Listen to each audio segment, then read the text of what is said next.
Present. Mrs. Hannerhan. Here. Mr. Senker. Here. Mr. Brady. Here. We have 6 members present, so we will proceed. We have several requests to amend the agenda as is on your desk.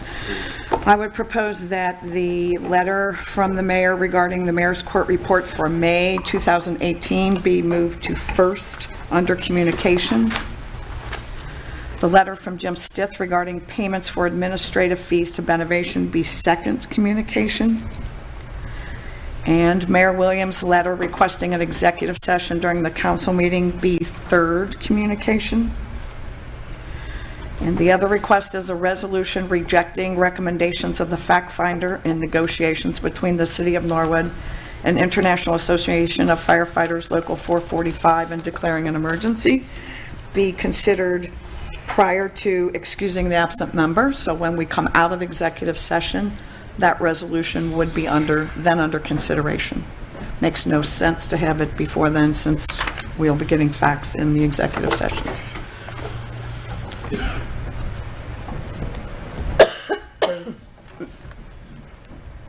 Mr. Braden, I'm sorry. I'd like to make thank you, Madam President. I'd like to make a motion that we amend the agenda as stated. Second by Ms. Stevenson. I think maybe I'm contagious, Ms. Stevenson. Is there any discussion? Call the roll, please. Mr. Bonzo. Mr. Clark. Yes. Ms. Stevenson. Yes. Mrs. Hannerhan. Yes. Mr. Senker. Yes, sir. Mr. Brady. Yes, sir. All members present voting aye, the motion carries. We'll move on to minutes of the May 22nd, 2018 meeting. Those minutes were distributed via email. There's a couple of typos, but which pleasure. Mr. Clark. Move to approve the minutes as of read. Seconded by Mr. Braden. Is there any discussion? Ms. Stevenson. Thank you, Madam President. I just wanted to clarify that in our last discussion of the minutes, I suggested that we look into a process for how we amend the minutes. Currently, we're able to communicate with the Clerk of Council, who is able to verify with our audio file, and from there create new statements as needed. And when I was expressing my thoughts in our last discussion, I mentioned more details. And I just want to clarify, I'm really looking for guidance. I don't think we need more details for the sake of details. I think our rules of council are pretty clear. But my last experience with editing the minutes, if I felt like I could have benefited from more guidance. So just wanted to share that with the other members of council. And I hope that under unfinished business, we might revisit that topic. Thank you, Ms. Stevenson, and I told you after the last meeting that I would follow up on that, and I did in fact speak to the law department, and so I do have a recommendation under unfinished business. Thank you for that. Thank you. Is there any other discussion? The motion on the floor then is to approve the minutes as if read. Call the roll, please. Mr. Bonzo. Mr. Clark. Yes. Ms. Stevenson. Yes. Mrs. Hannerhan. Yes. Mr. Senker. Yes. Mr. Brady. Yes, sir. All members present voting aye, the motion carries. We will now move into public hearings, so I will temporarily adjourn our regular meeting, and we will move into the public hearing segments. So I will declare a public hearing open. The first public hearing is a notice of public hearing on the 2019 tax budget. Notice was given that on the 12th day of June 2018 at 7:30 p.m., a public hearing will be held on the budget prepared by the City of Norwood of Hamilton County, Ohio, for the next succeeding fiscal year ending December 31st, 2019. Such hearing will be held in council chambers, second floor of City Hall, 4645 Montgomery Road, Norwood, Ohio, 45212. Mr. Stith, would you like to comment prior? I'll open this public hearing with comments from you since your office prepared the document. Yes, Madam President.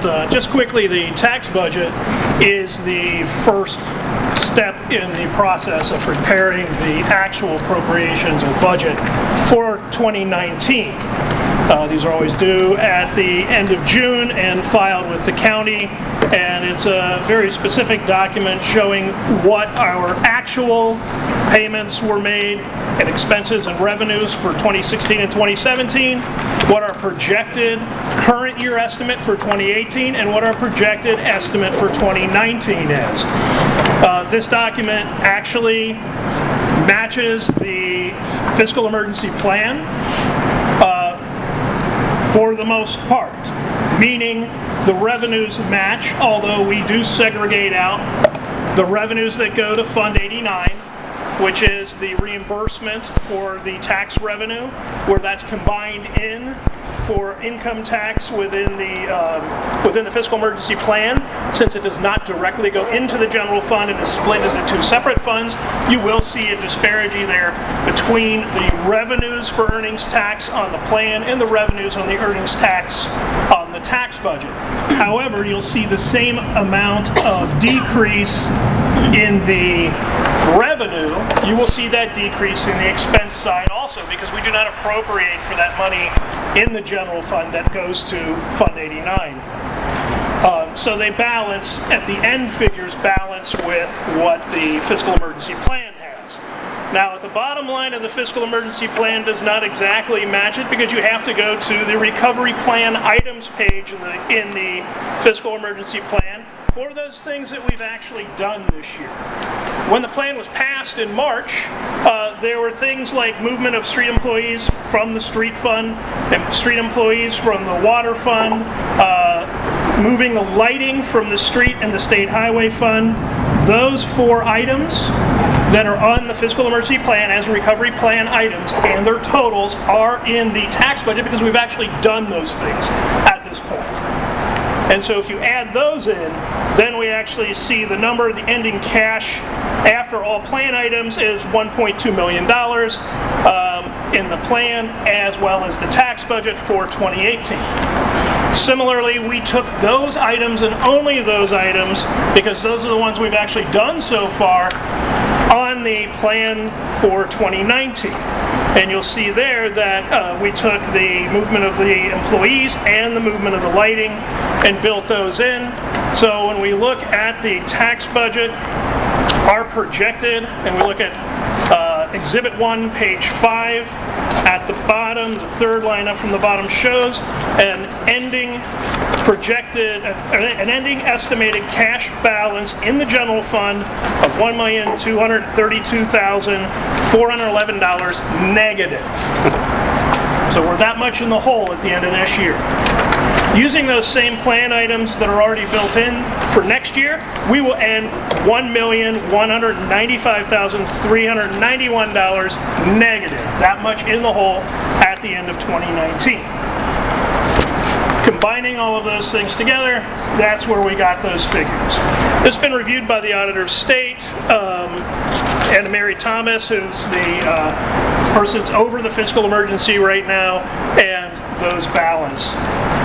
Similarly, you'll see a positive cash fund balance in the street fund, projected on Exhibit 3, page 7, as well as the state highway fund, and those balances reflect the amount that's been moved out of those funds into the general fund. The things that were moved out were people that had previously been paid out of the Parks Fund in the general fund, the Parks Key in the general fund. In 2012, they were moved to the streets and the water fund, but they still do work on the parks. So we shouldn't be paying out of the street fund for the employees that take care of the parks. We shouldn't be paying out of the street fund or out of the water fund for the people that take care of the parks. So that's why we've moved those people back to the general fund this year. Similarly, in discussions we've had about lighting and the streets, those are, street lighting is considered public safety. It's not considered maintenance for streets, so the decision has been to move those to the general fund, and that's what's built into the fiscal emergency plan that was approved. So otherwise, this document matches the plan with those adjustments. In terms of the lighting, Mr. Stith, the Financial Planning and Supervision Commission was told that there is an Attorney General's opinion that we must move that up, so it's not just a choice, it's something that we have to do by law, so. That is correct. Okay. So is there anyone who would like to speak in favor of the proposed 2019 tax budget as presented? Please come forward if you give us your name and address.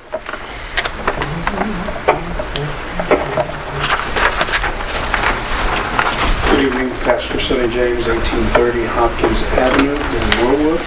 I first would like to just address my fellow residents that anytime a budget is presented, anytime there's fiscal emergency for any municipality, there are a lot of things that have to be taken into consideration.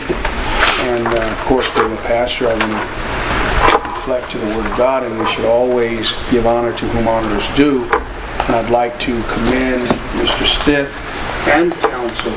I believe that leadership starts at the top of anything, and heading this process up is a very competent individual, one that's very thorough, I believe, in his reviews and in his opinions and in his recommendations. And so I want to commend the council, the mayor, and those that have participated in it, because we know it's one thing to have opinions about our community, and sometimes those opinions are not fairly spoken. And so I just wanted to say, even though it's a difficult process, and I'm sure you all are going to continue to tweak it and tweak it and tweak it until it matches what is best for our community, I wanted to stand publicly and just say that I have to give honor to whom honor is due. And so I truly believe that we have competent individuals that are heading this process, and I truly pray that as we continue to go down that road of looking at those difficult decisions that may still need to be made, whatnot, I'm confident that even with the new council and members and the energy that you all are bringing to the table, that things are going to work out to the betterment of our community. So just wanted to stand publicly and give kudos and props to what props is due. So to all of you council members and to Jim Stith and his office, I do feel very confident that we have competent minds leading the way and making those recommendations. So continue to work together and continue to strive to meet those needs of our community. God bless. Thank you, Pastor James. Anyone else who wishes to speak in favor of the tax budget? Anyone else who wishes to speak in favor? Okay. Seeing none, is there anyone who wishes to speak in opposition to the proposed 2019 tax budget? Anyone who wishes to speak in opposition? Hearing none, I will then declare this public hearing closed.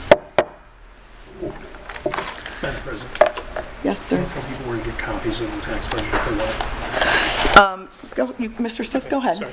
Yeah, I did want to say earlier, and I forgot, copies of the tax budget, for anybody who would like copies, they're available in the auditor's office. They'll make a printed copy. They're laying on the desk down there, and they can run you off a copy. Or you can go to norwoodauditor.com, front page. You'll see the tax budget about a quarter of the way down. And they've been available for a while. Correct. They've been available for 2 weeks. All right. So we will declare this public hearing closed. Next, I will declare open a new public hearing. The notice was given of a public hearing on the request to amend the text concerning Market Garden. Notice was given that on the 12th day of June 2018 at 7:30 p.m., a public hearing will be held to discuss upholding the Norwood Planning Commission's denial of the text change request or to adopt the text change request. Such hearing will be held in Council Chambers, second floor of City Hall, 4645 Montgomery Road, Norwood, Ohio, 45212. The resolution then, the public hearing that we are having is to uphold the Planning Commission's recommendation to deny the request or the zone change. So is there anyone who wishes to speak in favor? This is going to be confusing.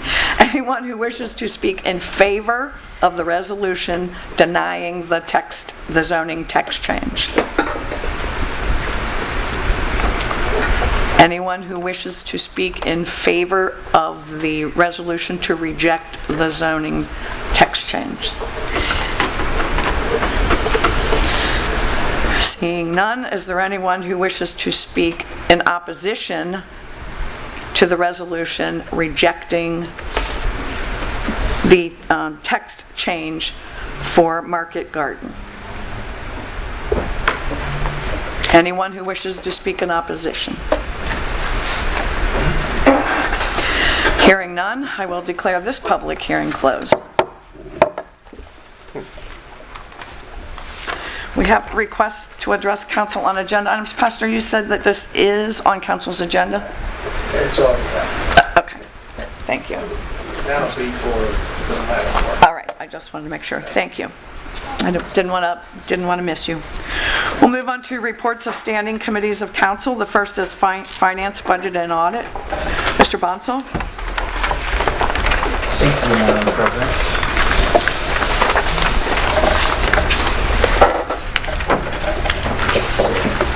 The Honorable Council of the City of Norwood, Ohio, lead the Committee on Finance, Budget, and Audit, consumers declared city finances, 2018 tax budget, and claims against the city. That lead to submit the following report. We met to discuss the 2019 tax budget. We reviewed the proposal from the auditor. We also reviewed our city finances. We have a positive cash balance in the general fund for the first time in over a year, but because of innovations being behind on processing C9 trust payments, that positive balance doesn't really exist in reality. Assistant Chief Tom McCabe came to Finance Committee to ask for additional appropriations for fire department expenditures. He told us there's not enough funds in his budget to make it work. Finance Committee told AC McCabe that we don't have the funds to spend on additional expenditures in the fire department. It was noted that he could look at the fire department budget to find additional dollars for expenditures he needed. This portion of the meeting concluded without resolution. We also discussed claim requests filed with the Law Department and Clerk of Counsel's Office against the city. I advised the committee that the Law Department would be working to evaluate the claims and make recommendations to the Finance Committee on how this should be handled. Respectfully submitted, James Bonsall, Leslie Stevenson, Andrew Clark. It's your pleasure. Mr. Clark? Move that the committee report be accepted. Second by Ms. Stevenson. Is there any discussion? Call the roll, please. Mr. Bonsall. Yes. Mr. Clark. Yes. Ms. Stevenson. Yes. Mrs. Hanrahan. Yes. Mr. Sanker. Yes, sir. Mr. Breeden. Yes, sir. All members present voting aye, the motion carries. Next is the Committee of the Whole report regarding the 911 system. May the 24th, 2018, to the Honorable Council of the City of Norwood, Ohio, we, your Committee of the Whole, to whom was referred 911 Dispatch Center, beg leave to submit the following report. Lieutenant Mark Rankin provided a comprehensive overview of our current system, as well as potential future costs for either upgrading our current system or contracting with another agency.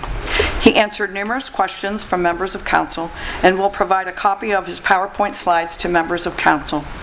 Any future questions can be sent to Lieutenant Rankin, Chief Kramer, Safety Service Director Gears, and/or the mayor. Respectfully submitted, Donna Lake Chairperson, James Bonsall, John Braden, Eric Thompson, Andrew Clark, Leslie Stevenson, Joseph Sanker, and Marilyn Hanrahan.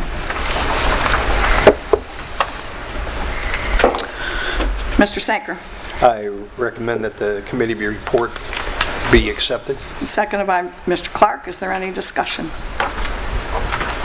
Call the roll, please. Mr. Bonsall. Yes. Mr. Clark. Yes. Ms. Stevenson. Yes. Mrs. Hanrahan. Yes. Mr. Sanker. Yes, sir. Mr. Breeden. Yes, sir. All members present voting aye, the motion carries. Next is an Economic Development and Community Engagement Committee regarding committee goals. Ms. Stevenson? Thank you, Madam President. June 7, 2018. To the Honorable Council of the City of Norwood, Ohio, we, your Committee of Economic Development and Community Engagement, to whom was referred committee goals, beg leave to submit the following report. The following committee goals were discussed. Quality of life in Norwood. Hillary Cannon represented the steering committee to remind the city of the free and open report back and visioning sessions on Saturday, June 23rd at Norwood High School Mini Auditorium. The report back will include 8 priority areas that were reflected in the interviews conducted with residents and business owners. Topics like housing stock and infrastructure came up as strengths, weaknesses, opportunities, and threats to the city. After attendees hear personal stories of residents' experiences, there will be an opportunity to participate in creating a vision for our city. As a reminder, this is a resident-led and action-oriented process. Once the vision is shaped, plans will be developed over the next 2 to 3 months as work groups begin to gather and lay out strategies for achieving the vision. The flyer for this event is posted to Facebook at Woven Oak Initiatives page, and copies are around the community at the library, Brick Coffee, the Kroger Community Board, and copies are here tonight as well on the front desk. The second goal area, small business in Norwood. LISC, the Local Initiative Support Corporation, is helping to research and provide information on funds to develop an entertainment district. Additionally, based on the quality of life planning process, there may be funds available to implement resident-led ideas for businesses. The last discussion item was community engagement in Norwood. Part of our goal included seeking out updates from developers or business owners. Ben Clark of Queen City Clay addressed committee members on his interest in and vision for moving his business to Norwood. Queen City Clay is one of the largest public clay studios in the nation, in large part due to their large education department, which provides school field trips. They also supply artists with materials and deliver community classes for people of all abilities. The business is 25 years old, serves 200 students every 8 weeks, and provides rental space for local professionals, as well as a retail space for merchandise. The committee supports Queen City Clay moving into Norwood in the current industrial zone area off Highland Avenue. We believe its relocation would ease the transition between industrial and residential land use. The business could serve as a Norwood destination, driving revenue to other businesses when patrons attend evening classes, and potentially serve as the site for a premier pottery convention within a few years. We request Council draft a letter of support to the administration following the acceptance of this committee report. That's a discussion item that I intend to bring up under new business, so not necessarily an approval if the report is filed. In closing, any questions about the report or ideas regarding economic development and community engagement are welcome via email at lstevenson@norwood-ohio.com or via phone message at 513-458-4594. Mr. Bonsall. Respectfully submitted. I'm sorry. Leslie Stevenson, Chairperson, John Braden, and Eric Thompson. Thank you. Excuse me. Mr. Bonsall. Thank you, Madam President. I move that the committee report be received and filed. Seconded by Mr. Clark. Is there any discussion? Call the roll, please. Mr. Bonzall. Yes. Mr. Clark. Yes. Ms. Stevenson. Yes. Mrs. Hanrahan. Yes. Mr. Sanker. Yes, sir. Mr. Braden. Yes, sir. All members present voting aye, the motion carries. We'll move on to third reading of ordinances, and the first is an ordinance creating the retiree benefit program as amended. Mr. Clark. I move that we have the third reading. Seconded by Mr. Bonsall. Is there any discussion? Mrs. Hanrahan. I would like to ask Mayor Williams if he has an opinion on this, I'm sure he has an opinion on this thing. or if he has anything to say about this. Sure. Mayor? Name it, I've got an opinion on it. I understand the work and the goal that this council has put through, and I want to especially thank Donna Lake and Mr. Bonsall for their effort in that. At this point in time, if somebody was to ask me to sign this ordinance, I won't. And let me tell you why. Even though the city has worked very hard, Benovation is an inept, incompetent, backdoor organization that has failed the retirees in the city multiple times over the years. They have never, ever, to my recollection, kept their word. Donna has made calls down there time and time again. She had what I would affectionately call an attitude adjustment with them sometimes last weeks. So until that is straightened out, I can't support it. And I'll go further.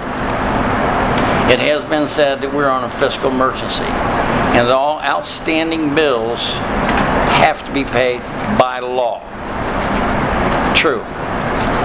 But if the city doesn't get invoiced, the city doesn't know about it, and therefore don't pay it because we can't be required to. There's been so many stories about a new plan. I already sent a plan. They said 2 weeks ago they sent Joe Gears a totally new plan. That wasn't true. The other day they told somebody, well, Mr. So-and-so will be here to council. He's on vacation.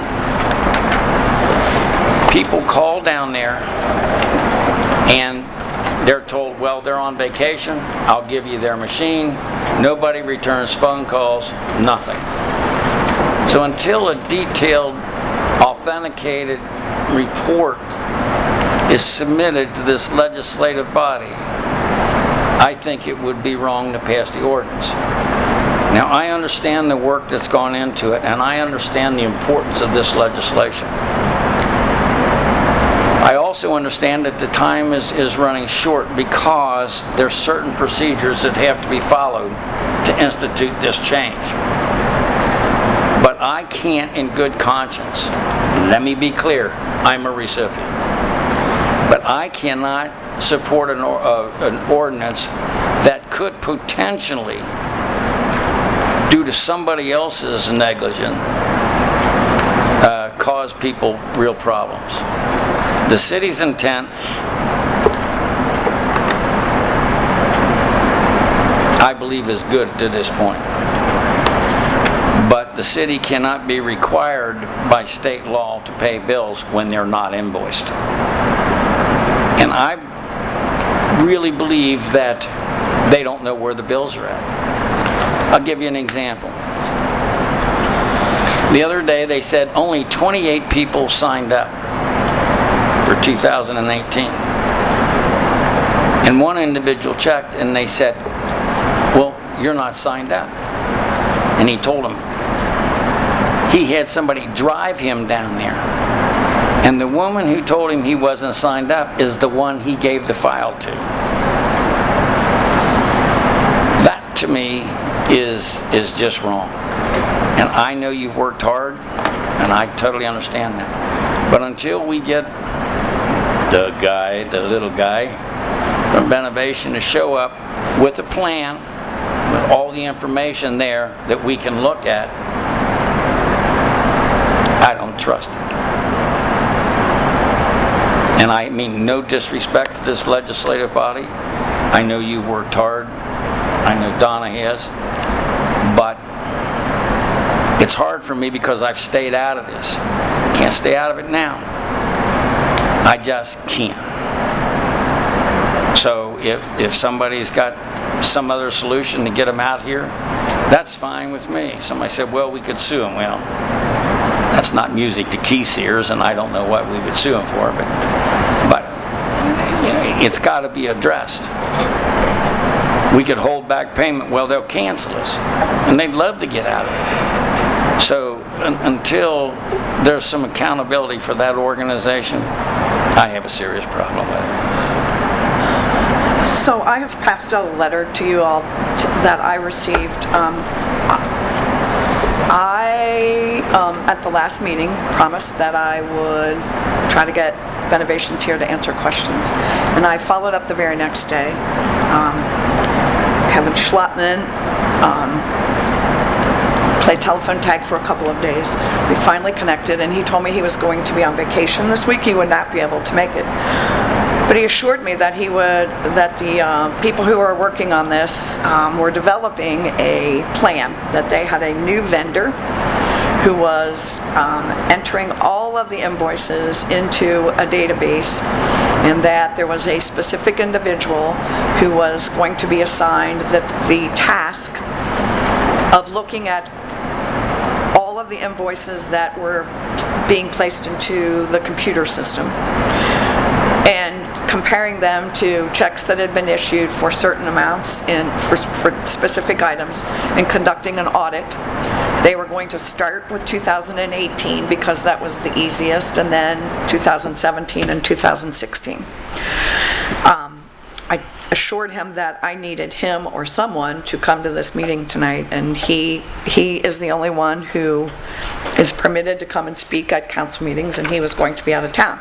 So he assured me that he would get me a written plan prior to this meeting. and that if it didn't satisfy people, that he would try to make it to a subsequent meeting. He assured me that he would have that by Friday.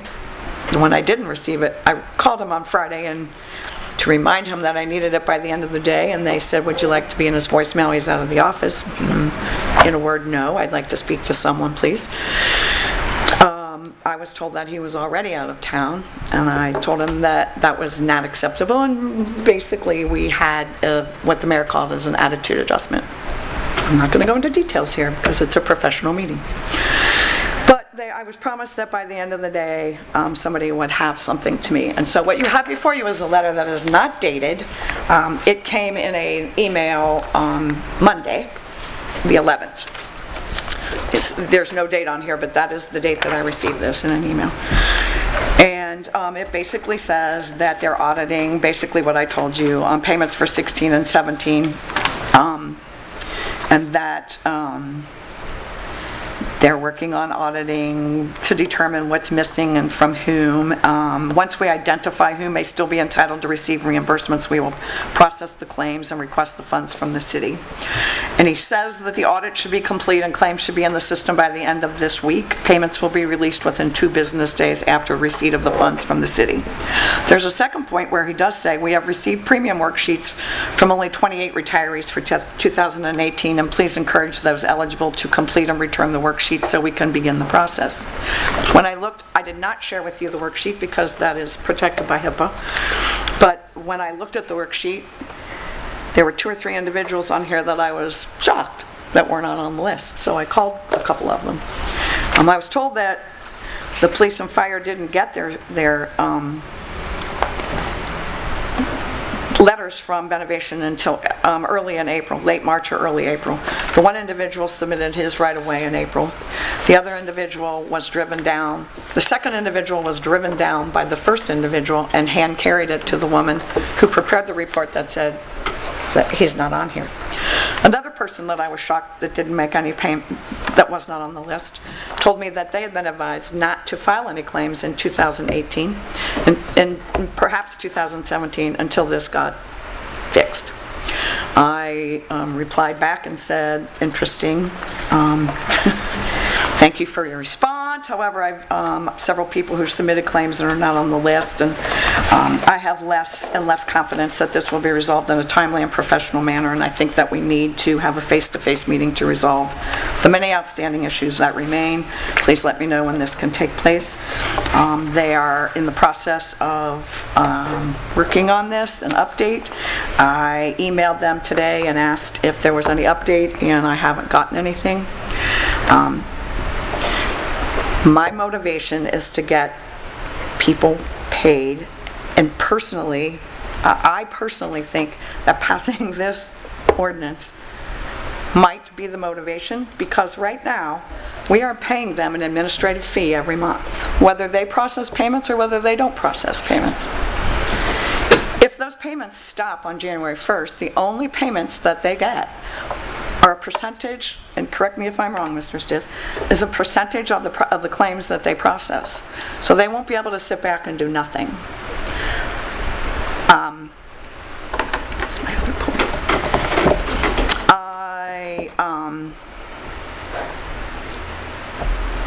I totally lost my other point. Madam President. Yeah, Mr. Stiff, so can you said correct you if you're wrong. I've heard that that's the way it's done as a percentage of it, but typically when we get invoiced every month from the retiree's health benefit plan, it includes the administrative fees, all in a lump sum of between $26,000 and $27,000 a month that we pay them. Now that should be for the administration of the plan, for the health care plan, although is some of that the C9 trust or not, there's no way of knowing because they don't itemize those. And this is discussed in the letter that I provided later. I know that if they stop getting that $26,000 a month and the only job they're being paid for is the C9 trust, I would imagine that they would be rather willful and anxious to get that done so that they could get revenue in, where we shut off the revenue stream through the insurance part. Thank you. I did point out that a motivating factor to them might be that we are in fiscal emergency and that that he points out that we have been, he makes a little about we've worked with the city through difficult financial times and continue efforts to make sure that all eligible retirees receive benefits they've been promised.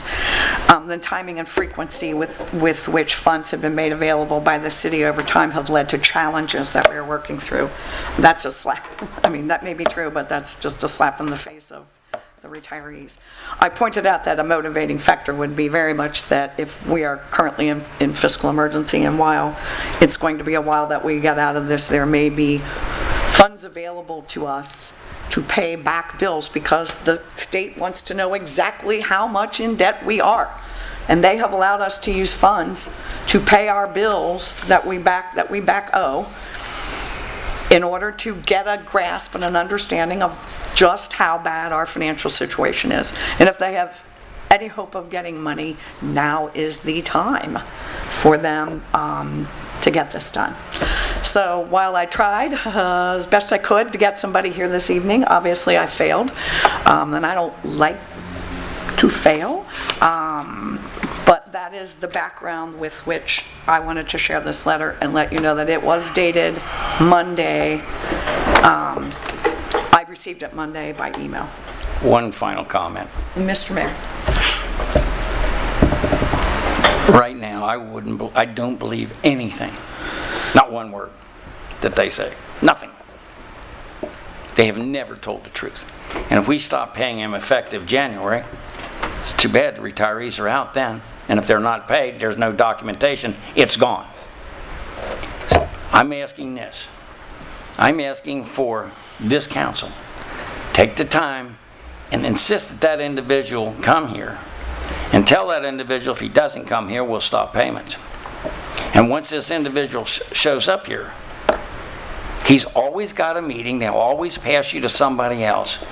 Emails were sent in reply to their request, and acknowledgments were asked that they received it. Not one time did they acknowledge that they received it, because if they do, that puts them on Front Street. There's an entity in Indiana, and then there's Benovation. I'm just asking council, this is going to pass eventually, but I think we have to hold them accountable, then we'll pass it. Because I feel as though if it's passed, they're off the hook, they're done. And then at that point, who does what? What if they don't pay? What if they don't send the bills? What if they don't, what if they don't invoice the city? Who's going to do anything? Who's going to do anything? Get them here, get them on Front Street, get them in a public records arena, get them on record. That's all I'm saying. Because you've got it this far, it's going to change. Everybody knows this is going to change. It's going to happen. But why not take the steps to make sure that it happens properly, and it happens in a fashion that you as a legislative body want it to happen? Because I'm sure there's nobody in this room, especially Donna and James, that want to pass the legislation and work so hard to get it passed and have somebody on the outside lose, which is out of their control. There's nobody that wants that. And I know Donna doesn't, and I know what her reaction was to them. So, especially, I know how she can be a little tough, but that's the only thing that they understand. That's all I'm suggesting. That's all I'm suggesting. And I know there's the time thing. It can be done. It can be accomplished and moved up. Just take the time to get that guy in here and put him right up there on Front Street and provide the information that they have promised on multiple times that they would have. And they have yet to deliver. Now, me personally, I'll survive. But there are some people out there, there are some widows of firefighters and police officers, that this is going to hurt bad. I think you were told, I'll get by. But there are some that it's really going to hurt. They're the ones that you don't see it, and you wouldn't intentionally hurt them. This council would never do that. I'm just saying, give them the opportunity to get what's coming to them. That's all. Thank you. Any other discussion? Mr. Sanker? Am I to understand that by this letter from Benovations, that they're saying that they've only received requests for payment, or they've only received invoices, and that from 28 people out of the entire group? 200 and something. My understanding is that the letter didn't go out until sometime in April, and that actually 30, at least 30, because I know the other two have submitted, so they've only received them back from 30, but you have a certain amount of time, and it's different for the police and fire. My understanding is that the police and firemen get letters, and they are asked to, the retired police and firemen who are in the plan get notified, and they are asked like how much their insurance costs are each month, and they submit documentation from the Police and Fire Pension Board how much they pay in their insurance costs, and then Benovations sets up a monthly payment plan to them to reimburse them for that until their money runs out. And so the people that I got on the list, to my knowledge, are all policemen and firemen. So other people are responsible for it for 2018. As they accumulate bills, then they can submit them and be reimbursed up to their maximum amount. So the 30 people that are on this list that I know of, and again, I don't want to share it because of HIPAA, but as far as I know, all of the people on here are either policemen or firemen. So the OPERS people are a little different. And that's as of June, what they put into the computer at that time. Again, I asked if there were any updates today because all this came down on, they knew this was coming down. I've spent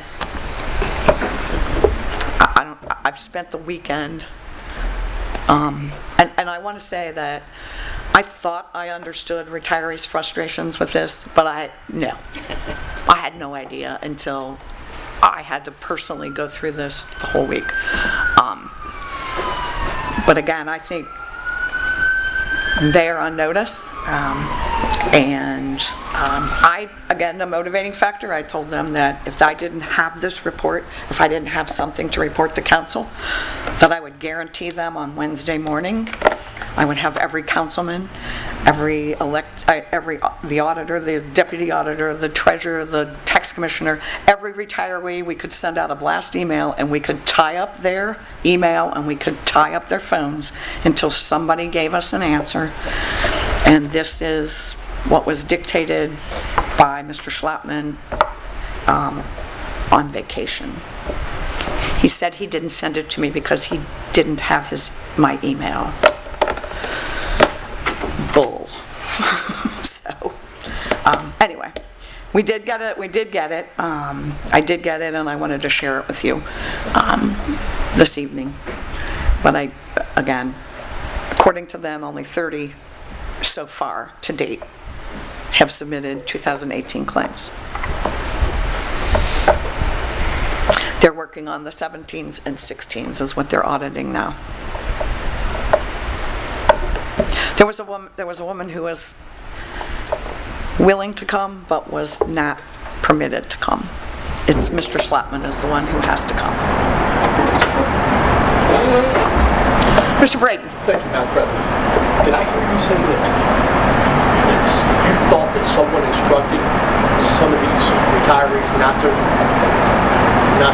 fill their information out for reimbursement? We can't hear you, I'm sorry. Could you speak The up? question was, he asked, was someone really instructed not to submit claims? Yeah, I thought you said, I'm sorry, I thought you had mentioned that you thought that they were instructed not to submit their claims. So I'm confused, why would that happen? Can you elaborate, please? After I called 3 people that I was surprised was not on the list, and that one said he had filed it April 11th, the other one said the end of April. The other person told me that it was an OPERS person, told me that they were instructed not to file any claims for 2018 until they figured out 16 and 17. So when I relayed that, there's so many of these. Another person was told not to file yet in 2018 until the previous year's mess was cleaned up. So I'm confused as to how to advise retirees at this point. Thank you. The only other thing that I have... At least one. Thank you. Mr. Williams is still here? Mayor? If we don't have any faith in renovations, and we haven't had any faith in them up to now, what makes us think that anything's going to change if we do this? And what's going to change if we do it? What's going to change if we don't? So, if we have no... What's stopping us from finding another organization? I mean, we have a contract. You said that there's somebody in Indianapolis or Indiana? No, they partner up with somebody. Okay. The guy said, go ahead, stop paying us, we'll cancel you. Then they're free. They'd love to cancel us. So they're just not doing anything. Are they the only ones? That Yes. We can't, nobody else will take us. Okay. This is an opportunity for them.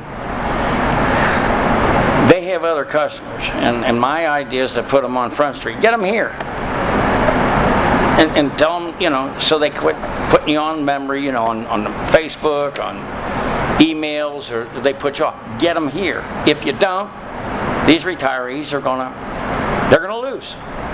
And all I'm saying is, give it 2 weeks or give it a week, and get them here. If you don't want to, then don't. Yes, I respect your opinion. I value your opinion. I'm confused why we think that anything's going to change up to this point. That's all. Thank you. I appreciate it. I guarantee it won't change if you just pass this and they go on their way. I guarantee it won't change. You got a chance at changing it if you get them here. Mr. Bonsall? Thank you, Madam President.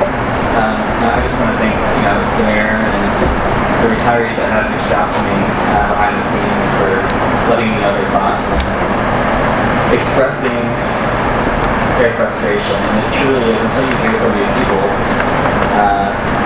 and you hear over and over again about how many times they tried to get paid, how many times they tried to follow up on things they submit. We're 2018, we kind of accept that we submit something to a company. You can submit it and forget it, know that they're going to take care of it and get right back to you. That's just, things are automatic. I mean, you've got several big pictures of things, and you get things automatically done very, very quickly. So it's very frustrating to me to hear about the frustration from the retirees that are not getting taken care of by Benovations. And the mayor's right. I mean, Benovations has failed the retirees. The concern that I'm having, though, is that right now the incentive for there's no incentive for Benovations to do anything because they're still getting that $26,000 or $27,000 a month payment. And so if they know in the future that they're not going to get that payment, then their incentive is going to be, as was stated by our council president, their incentive is going to be to just at least process these claims and get us done. And so and in addition, I mean, with the law that's there, they have to process them. So after my comments, I'd love to hear from the law director why we haven't sued Benovations at this point to compel them to get the stuff done. But before we get there, I think we should still go forward tonight. I mean, I think that we have worked so hard on this to get this done. We've got other financial things that are depending on these getting passed. The mayor's already said that they're going to get passed no matter what, and I don't think Benovations is going to, passing them or not passing them, I just don't see why that's going to affect anything that they're doing. And so that's just my perspective. But I would love to hear from the law director, though, why we haven't launched any additional legal actions against Benovations at this point. Mr. Moore? Thank you, Madam President. I'm not sure what the action would be. I mean, we could sue them for breach of contract, and they could reimburse us the amount that we've been charged for what's been processed. The real issue is they're not doing what needs to be done, and if we cancel the contract with them, they could turn over all their records to us, and then somebody here has to go through all of that and figure out what's been paid, what's been not been paid, and issue checks. I mean, it's conceivable, yeah, we could file a lawsuit against them. I haven't yet had anybody explain to me what we would get from that. It's impossible you can't file a lawsuit against somebody for violating a contract and get an order to make them comply with the contract in this kind of thing. I mean, there are very few times when you can get that done. You can't, that's not the remedy in a contract if you sue somebody for violating a contract. What you get is damages. And I'm not sure how to measure the damages, because the issue here is that we haven't been billed for money we owe to somebody else. So, I mean, there's issues there, but I'm not sure how that unravels the problem. Thank you, Mr. Moore. Mrs. Hanrahan. Thank you, Madam President. First thing I want to make sure I say is I am a recipient before Facebook goes crazy. I need to put that out there. Most people know I am a recipient. Worked on this for a while. I have experienced the same thing that they have over the past few weeks of not getting calls back, being promised things. But I do just want to ask, last week I had asked that a letter go out to Mr. Stiff asking for the administrative fees that we paid. Now, I understand that didn't go out until late last week, so I understand you must have just gotten that letter. But I just want to make sure I heard you correctly. You'll get a bill for $27,000 and you don't know what is administrative fees and what you're paying toward actual paying the recipients back. And is there a way to figure that out? It should be in your packet. There's a letter that I wrote in response, and I attached all of the invoices we received this year. That's what we added as well onto as the the agenda. checks, so you can actually see the way they come in. Two separate types of invoices. The one is for that $26,000 to $27,000 fee, and you'll see it says premiums plus administrative fee. Now that covers the retirees' health care, what was referred to as the old Millennium Plan. And then there's a separate letter that comes that is irregular, like clockwork, we get that premium one. But it doesn't break out how much is fees and how much the premium is. Then the other one actually breaks down how much goes to payments for doctor bills, how much goes to the C9 Trust, and how much goes to the CVS or the prescription plan. And so they should be kind of all there. That kind of gives you an idea of what we get, but we don't get an invoice that says this much is administrative fee, this much is premium. Okay. Well, I don't, this one, wait a minute. It was attached to, yes, it was. I only got these 2 pages. I didn't get this page. And he didn't either, so we don't have all the pages.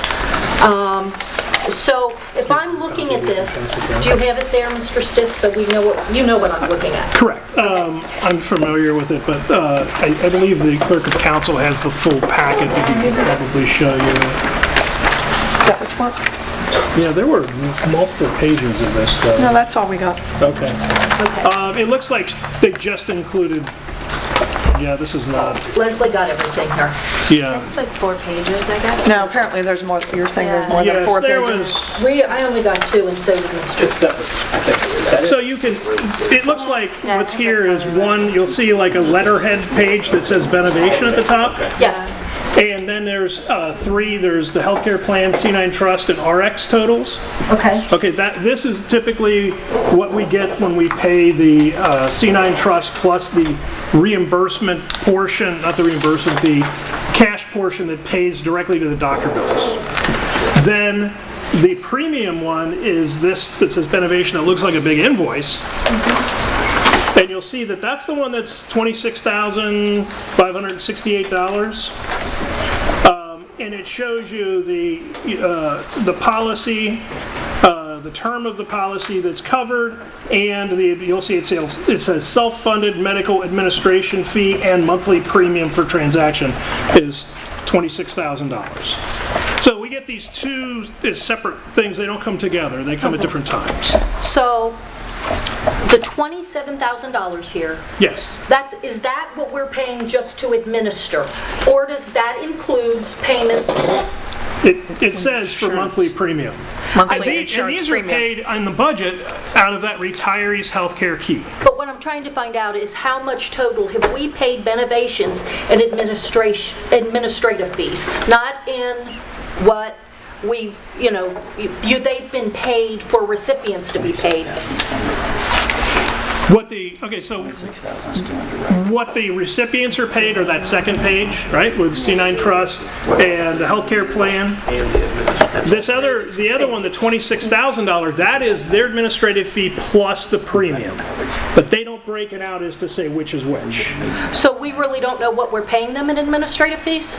No. Only what's on this invoice. No. Hence, this new plan Well, will be remarkably simple, will it not? Can you get with Benevations and ask for a breakdown? I know, as far as how they've been administering it, we all know it's not good. I called one time and I was told they couldn't give me information because the information was not put in the computer, it was in boxes in the back.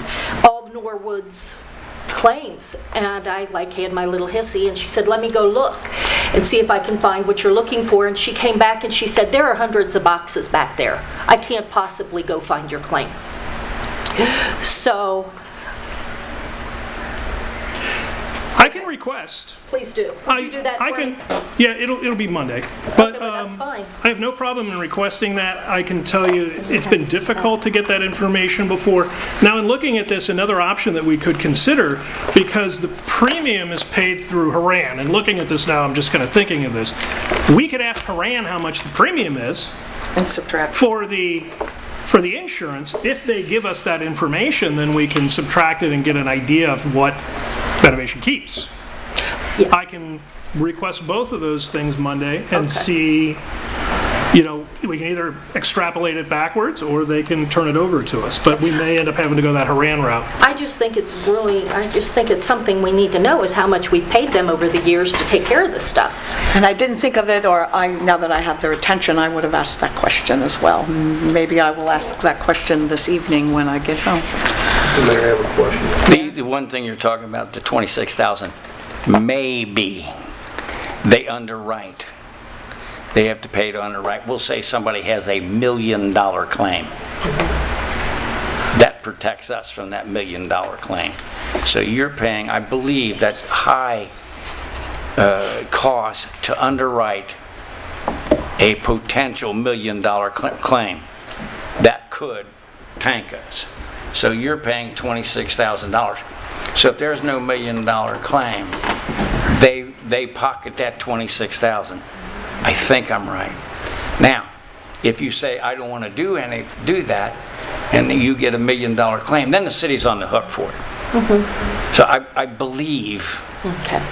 I believe that I may be right on that. Well, I would think it would be important if we could find that out, and I'd appreciate Mr. Stiff doing that. Thank you. Mr. Braden? Thank you, Madam President. I want to hit on something that you just said. So right now, it seems like it's just totally confusing. They submit to be reimbursed, and maybe they get them and they don't. But now that we're going to do something, you say it's a lot simpler. And if we do pass this is much simpler. This is going to take the process down to, so maybe Benovations would like that. I mean, I don't like that. It's going to be more simple now. We did flat rate. It sounds a lot simpler. So the new retiree plan, basically, retirees will be notified. You'll fill out one-page paper. The committee determines whether you're an eligible retiree. We send the list to the auditor's office. We send you a check. You never have to make a call. We don't pay you by May 15th. You get interest on it. You don't have to submit bills. You submit one paper. I want to make sure that the little bit of money that we have goes to the people who deserve it, not to a company who is not acting in a professional manner on behalf of these people. It's very disturbing to me to think that not only have we as a city paid these people money, but that the retirees haven't gotten it. Now, there were times when we didn't have the money to when they did send us bills, we weren't able to pay all of it, but the state would love for us to know exactly how much we still owe. People, remember, people have 2 years to file a claim. So even though in 2000, this isn't still, the old claim, the old plan is still in effect in 2018, people will have to the end of 2020 to submit claims for 2018. So we're going to be dealing with them for the next 2 years, hopefully not with an administration fee. Thank you. Ms. Stevenson. Thank you, Madam President. I am enlightened by the discussion about the administration of the program. I just would like help to recall what we're proposing with the new plan. I think we primarily were after no administration cost other than the list being sent, that processing through the committee of the program.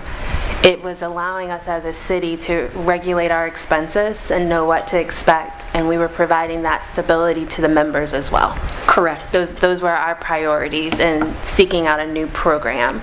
I'm aware we did not discuss the current administration of the program.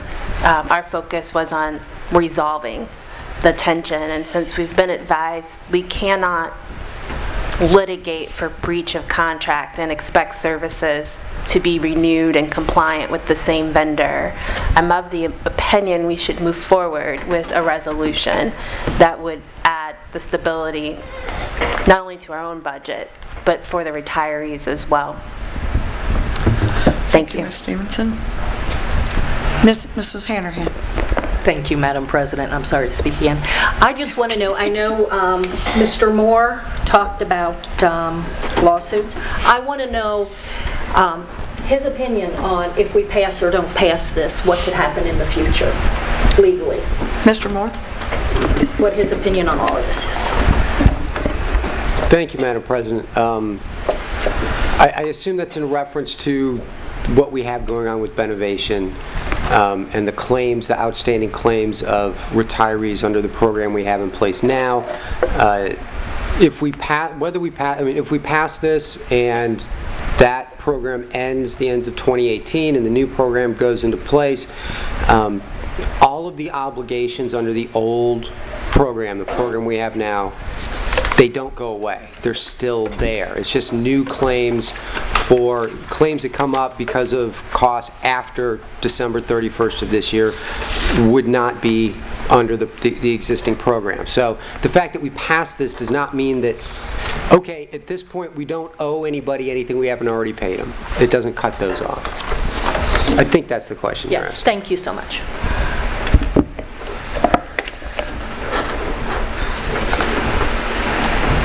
Sorry. Excuse me. Just clarifying something with the clerk. Is there any other discussion? So the motion on the floor then is to have the third reading of the ordinance. Call the roll, please. Mr. Bonzo. I'm sorry, of the ordinance as amended. Make this clear. Mr. Bonzo. Yes. Mr. Clark. Yes. Ms. Stevenson. Yes. Mrs. Hanrahan. Yes. Mr. Sanker. Yes. Mr. Brady. Yes, sir. By a vote of 6-0, the motion carries. Please have the third reading. Ordinance creating the retiree benefit program as amended. Mr. Bonsall. Thank you, Madam President. I move that the ordinance be passed. Seconded by Mr. Clark. Is there any discussion? Call the roll, please. Mr. Bonzo. Yes. Mr. Clark. Yes. Ms. Stevenson. Yes. Mrs. Hanrahan. Yes. Mr. Sanker. Yes. Mr. Brady. Yes. All members present voting aye, the motion carries. We'll move on to the second ordinance, an ordinance repealing Ordinance 66, 2000 as amended, which provided for health care insurance for retirees, employees who are no longer employed with the city due to disability, and employees who had completed a cumulative total of 20 years of honorable service and declaring an emergency. Mr. Bonsall. Thank you, Madam President. I move we have the third reading of the ordinance. Seconded by Mr. Clark. Is there any discussion? Mrs. Hanrahan. Thank you. I was all prepared to do this, but after hearing but the mayor had to stay and all the things. I think maybe we should, I am going to vote no. I think maybe we should wait to see what happens with Renovations before taking this away. Thank you. Thank you, Mrs. Hanrahan. Is there any other discussion? Mr. Bonsall? No? Okay. Any other discussion? The motion on the floor is to have the third reading. Call the roll, please. Mr. Bonzall. Yes. Mr. Clark. Yes. Ms. Stevenson. Yes. Mrs. Hanrahan. Yes. I'm sorry. You voted yes or no? What, to do the third? I'm Third sorry. reading? No, no. I couldn't hear you. I'm Yes, sorry. I'm sorry. No. Mr. Sanker. No. Mr. Breeden. Yes. By a vote of 4 in favor, 2 against, the motion carries. Please have the third reading. Ordinance repealing Ordinance 66-2000 as amended, which provided for health care insurance for retirees, employees who are no longer employed with the city due to disability, and employees who had completed a cumulative total of 20 years of honorable service, and declaring an emergency. Mr. Clark? Move to pass the ordinance. Seconded by Mr. Bonsall. Is there any discussion? Call the roll, please. Mr. Bonzall. Yes. Mr. Clark. Yes. Ms. Stevenson. Yes. Mrs. Hanrahan. No. Mr. Sanker. No. Mr. Breeden. Yes. By a vote of 4 in favor, 2 opposed, the motion carries. I'm sorry. It does not carry. This has an emergency clause in it. Just realized that. It takes 5 votes to pass an emergency.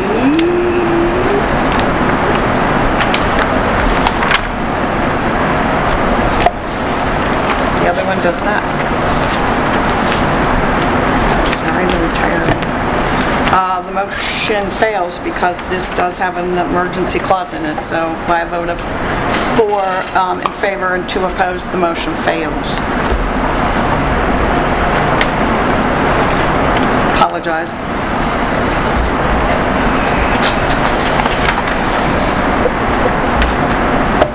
Next is an ordinance terminating the VIVA plan and trust agreement and declaring an emergency. And this does have the emergency clause as well. Mr. Bonsall. Thank you, Madam President. I move that we have the third reading of the ordinance. Seconded by Mr. Clark. Is there any discussion? Call the roll, please. Mr. Bonzall. Yes. Mr. Clark. Yes. Ms. Stevenson. Yes. Mrs. Hanrahan. No. Mr. Sanker. No. Mr. Breeden. Yes. By a vote of 4 in favor, 2 opposed, the motion carries. Have the third reading. Ordinance terminating VIVA plan and trust agreement and declaring an emergency. Mr. Clark. Move to pass the ordinance. Seconded by Ms. Stevenson. Is there any discussion? Mr. Bonsall. Thank you, Madam President. I just want to kind of express my disappointment with this body on what just happened here today. So we just passed an ordinance unanimously to create a new retirement program for the retirees. And then and it's made to be a replacement.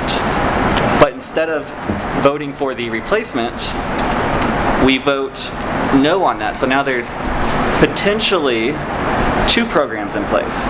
And I'm kind of really confused at why we would vote yes on the original, or to create the new program, and then no on eliminating the replacement. So I would really encourage my colleagues, Madam President, to vote yes on this. I mean, it is what we've talked about. The mayor's noted that it was going to pass eventually. And it's the right thing to do for the retirees and the right thing to do for the city. Thank you, Mr. Bonsall. Is there any other discussion?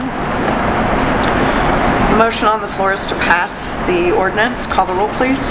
Mr. Bonzall. Yes. Mr. Clark. Yes. Ms. Stevenson. Yes. Mrs. Hanrahan. No. Mr. Sanker. No. Mr. Breeden. Yes. By a vote of 4 in favor, 2 against, the motion fails.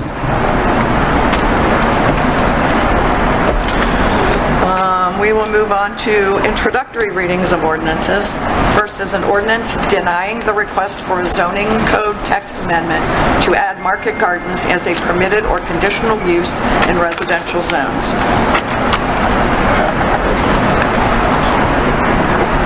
There was a letter attached from the Planning Commission that voted unanimously to recommend against the text amendment, and we had our public hearing earlier this evening. Which pleasure.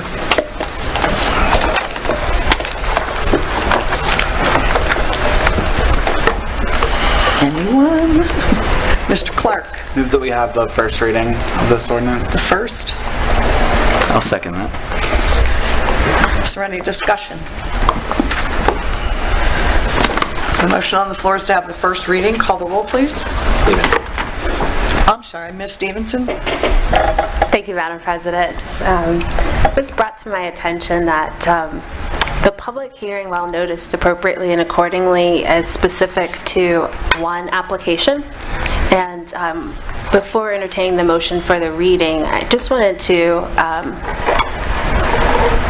recognize that the applicant was never instructed, noticed, invited to even entertain that there would be a public hearing. And so I'd like to make it known that I don't think the lack of recognition during the public hearing is necessarily indicative of what is thought about the ordinance. Thank you, Ms. Stevenson. Is there any other discussion?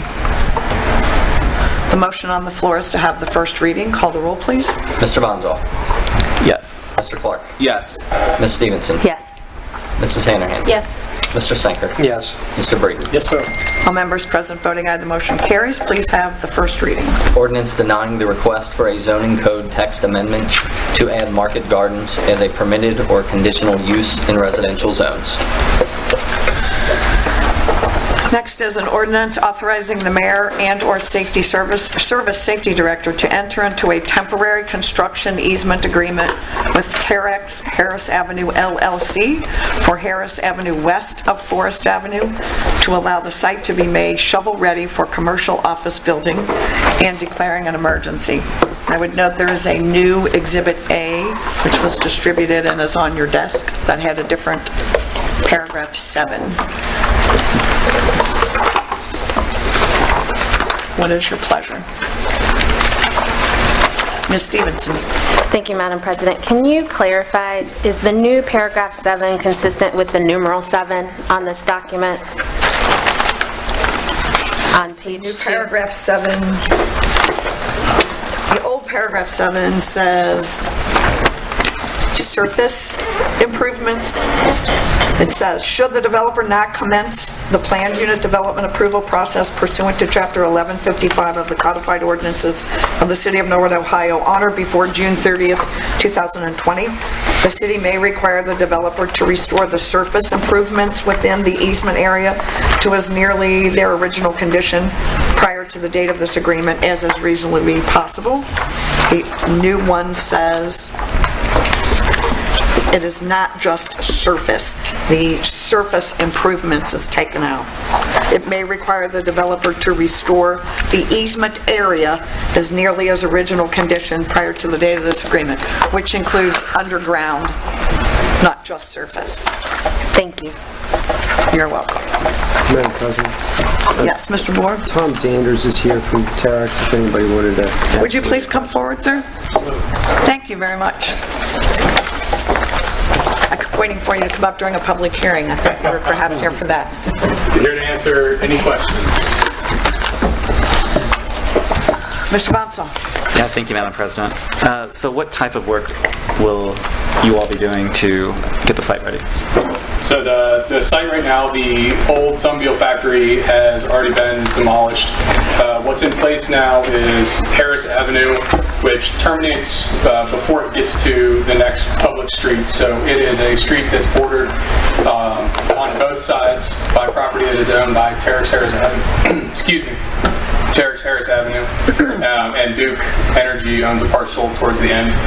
So the work that we performed is taking out the street, and well, at this point we've discussed whether we we take out the street or the underground utilities, we may leave the underground utilities in place, because I know that was a concern of the city, that if we didn't proceed with the development, which we fully intend to do, we think it's now that the site's been cleaned up, and it'll be pad ready, it'll be a very marketable site. But if we aren't able to find a tenant to proceed, then we would put all of the improvements in the streets and the street, the fire hydrants, and all other improvements associated with the street and utilities back in place if we weren't able to proceed with the development.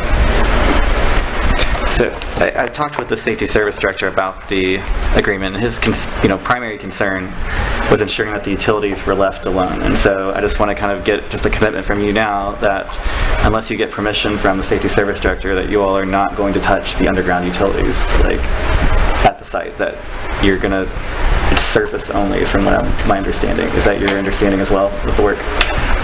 My understanding at this point is that the street would come out, and at this point I believe we're okay leaving the utilities in place. The intent is to comply with the Jobs Ohio grant that we've received to put the site in a pad-ready condition for the development of a Class A office building. Ultimately, the utilities will need to be relocated in order to construct that building. We have committed that if we don't comply with the terms of the easement and we don't begin the PUD process, and the city would like us to put everything back in, it would include the road and all improvements as they existed. Gotcha. Mr. Gears, I believe, is that so we are absolutely okay and committed to working with him to make sure that the city is okay and has approved everything that we're doing on the site, and that includes taking out the road, removing utilities, or leaving utilities in place. We're working with the city on this. We're going to make sure that the city is happy with everything that we're doing. We want to be good partners in this. So anything that we do on the site, we will make sure that Mr. Gears has knowledge of and approval of.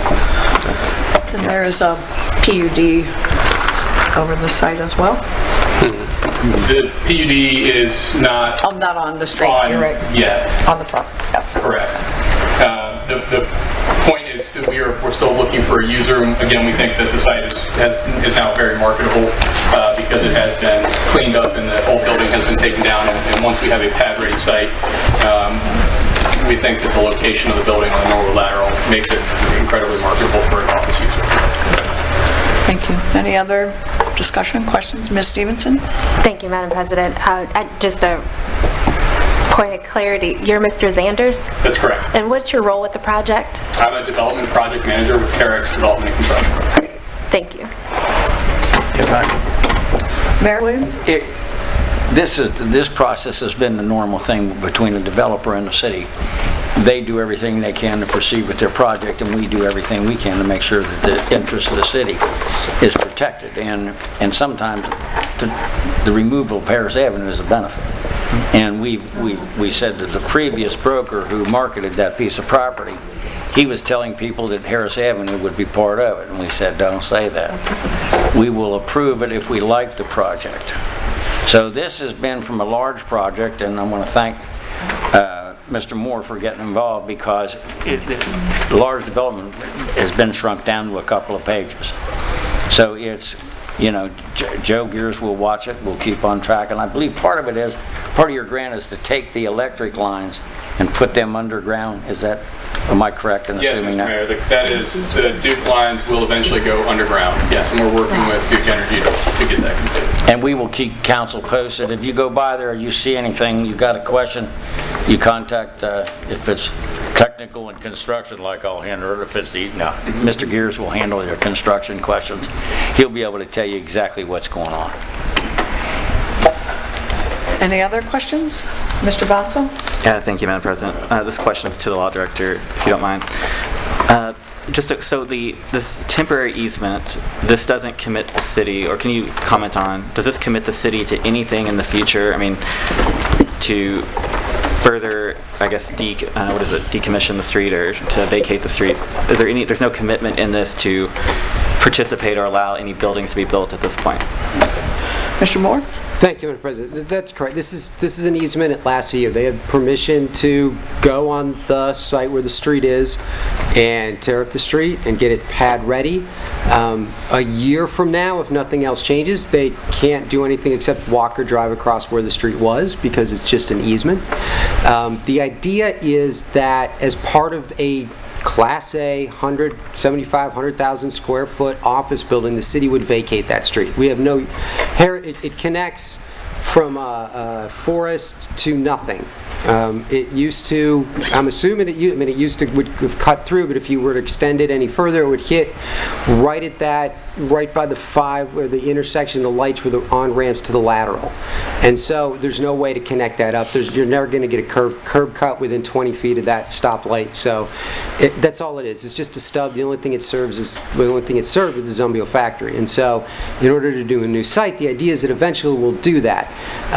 But their visions, Terex's vision of how long that might take, and our vision on how quickly we think something should be done, we're a little bit different. So for right now, we're kind of settling on, we'll give you a 1-year easement so that you can get this site ready, because they got money from the state in order to help with the cost of demolition. And so part of the terms of that grant they got from the state was it's got to be pad ready by the end of the year. So they're in a real hurry to get moving. So I know I will just speak for them that they would really appreciate it if you would pass this tonight. We know that we know that that's kind of short term, but this has been months and months and months and months of back and forth on different documents and visions. And so we all have our fingers crossed that this will be a fantastic development, and we hope we've added some spurs to make this a top priority for Terex to move this one along, maybe ahead of some other ones. I know we'll also say the city retains a lot of control. We still have a PUD overlay, so plans have to go through Planning Commission and Council. We still at some point would have to vacate the street, and again, that gives the city a lot of veto power. But this is a complicated deal. It's involved land agreements with ODOT and Cincinnati Bell, who also have property that abuts on where the street is. So there's a lot of pieces here, and this really, in a lot of ways, should be the easiest part. It seems not to have been. So, in my opinion, the city is adequately or more protected than as it possibly could be. It allows a prime real estate site to move forward, and it still leaves us lots of room for figuring out where we go in the future. If I may just piggyback on that for 1 second, our timings may have differed in the agreement as well. It is time is money in our business, so it is in our best interest to move this project forward as quickly as possible. We're actively marketing a site, actively speaking with prospective tenants, and looking for that one user that's going to be good for the city and good for that development, and we'll take a key spot right there on Norwood. So all that being said, with the understanding that business sometimes takes time, we can't control third-party tenants who want to come in and use it, but it is time is money for us, and we're moving as quickly as possible, and we're putting all of our resources behind this to make this happen, because we think it would be great for the city and great for Terex and everybody involved, and great for a tenant to take that site and bring jobs to the city. So we're working on making this happen as quickly as possible. I will offer 2 things in terms of background. First off, the Harris Avenue used to go through and was an entrance onto 562 until the Wesley Avenue overpass came to be, and the state of Ohio then would not allow Harris Avenue to be a through street because of the Wesley Avenue overpass. And in terms of them trying to market it, I was invited, I don't know if every member of council was, but I was invited to attend a marketing session at Seek Research, where a very impressive presentation was made, and I sat with other people who worked with developers to connect businesses to this development, and they were very impressed by that, and I was impressed by the presentation. So just those 2 things in terms of historical perspective for you all. Ms. Stevenson? Thank you, Madam President. Is that presentation material something you could share with the rest of council? I'm sorry? Is the presentation material that you received on marketing Is that something you can share with the rest of council? It was just something that was done at their site, so I didn't personally receive it. It was a presentation that was done there. I'm more than happy to share the marketing material that'll show site plans, preliminary renderings of the building, everything we've got. We're more than happy to share with you. Absolutely. And there was great interest in it at the table I was sitting at anyway, so people were asking questions of what happened in the city and, you know, how were things, how was the city in terms of working with them, and so there was a great deal of interest at the table that I sat at. And Mr. Reeves was there as well from the building department. He was representing Mr. Stoker, and he was of the same opinion that there was great interest in this site. To the extent that I will send everything that we've got as far as marketing materials, rendering, site plans to Mr. Moore, and we've got a line of communication. I'll send them to him and he can distribute this. Any other questions of Mr. Zanders before we proceed? Thank you. Thank you. Thank you. Appreciate it. Thank you. What is your pleasure? We have no motions on the floor. Mr. Clark. I move that we suspend the rules and have all 3 readings of this ordinance. Seconded by Mrs. Hanrahan. Is there any discussion? Call the roll, please. Mr. Bonzo. Yes. Mr. Clark. Yes. Ms. Stevenson. Yes. Mrs. Hanrahan. Yes. Mr. Sanker. Yes, sir. Mr. Brady. Yes, sir. All members present voting aye, the motion carries. Please have all 3 readings.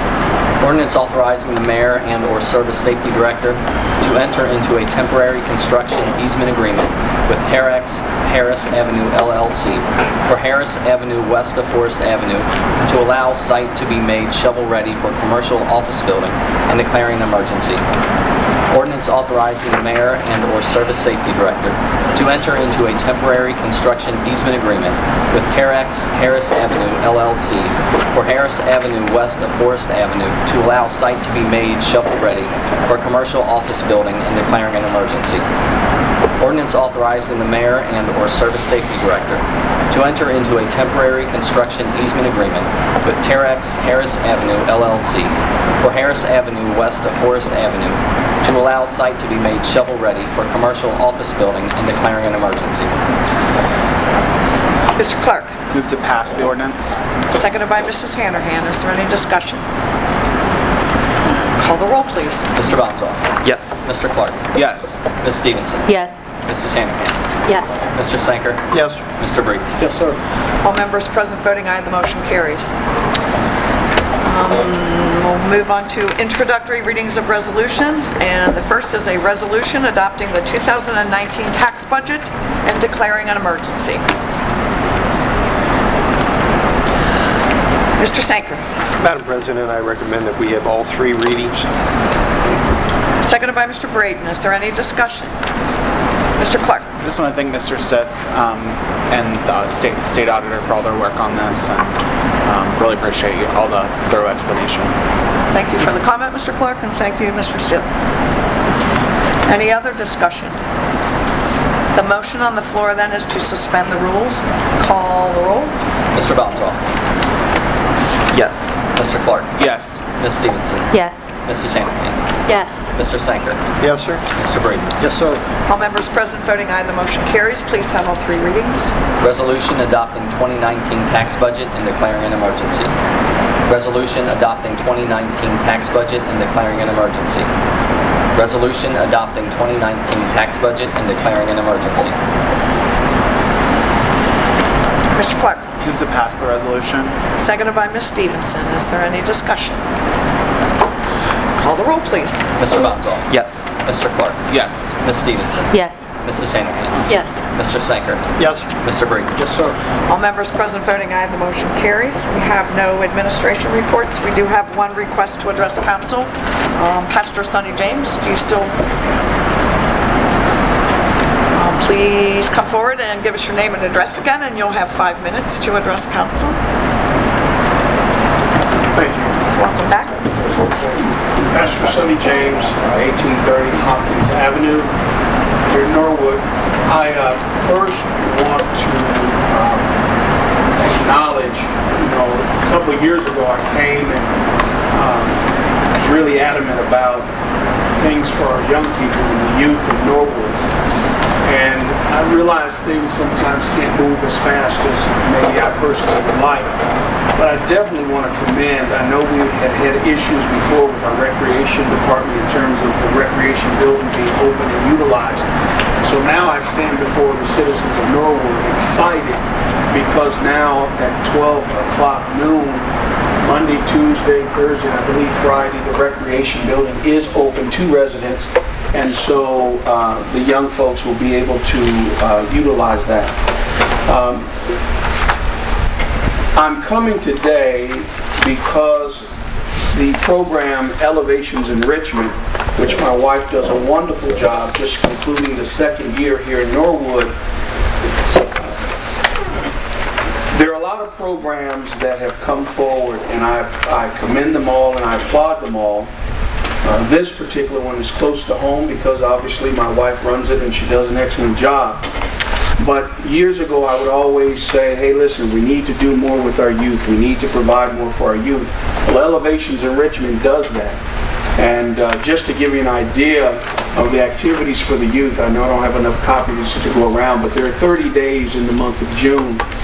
There are only 6 days that are blank, including Sundays, that Elevations does not provide activities for the young people. In fact, school has just been out a little over 2 weeks. Already, we've taken a host of young people to Kings Island. And even today, which I'm very exhausted, I realize I just turned 54 and I'm not as young as I used to be.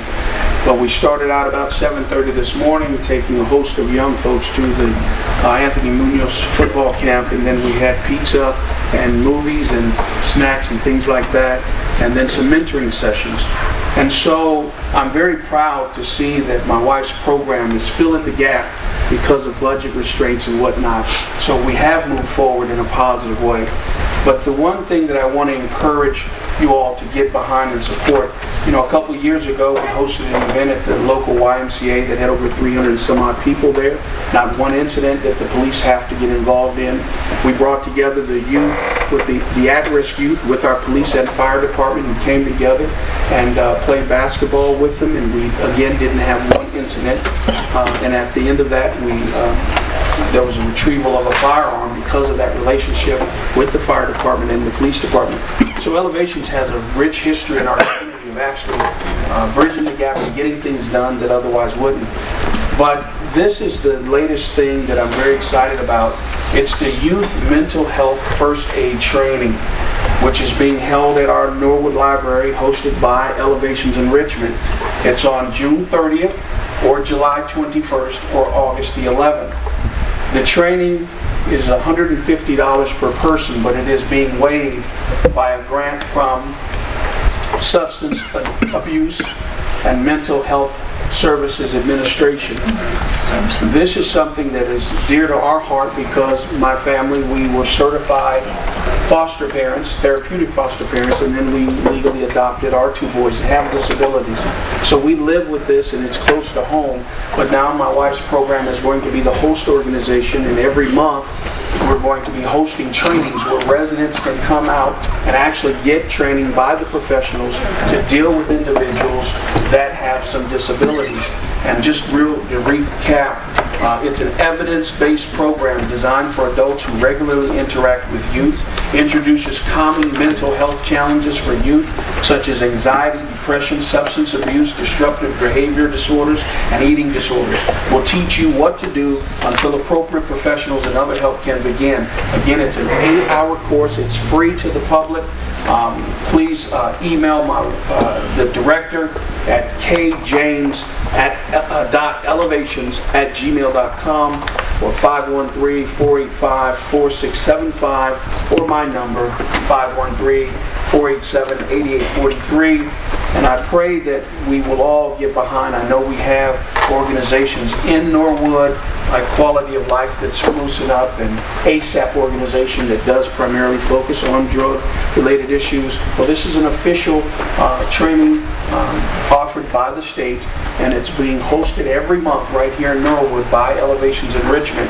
And I want to encourage you all, please get in touch with us. I will make sure that we email one of the flyers out to each of you today. I've been with the youth since 7 this morning until literally I walked in the door here. So I've got to get this 54-year-old body in You're bed a baby. because 7 a.m. was going to start bright and early again tomorrow.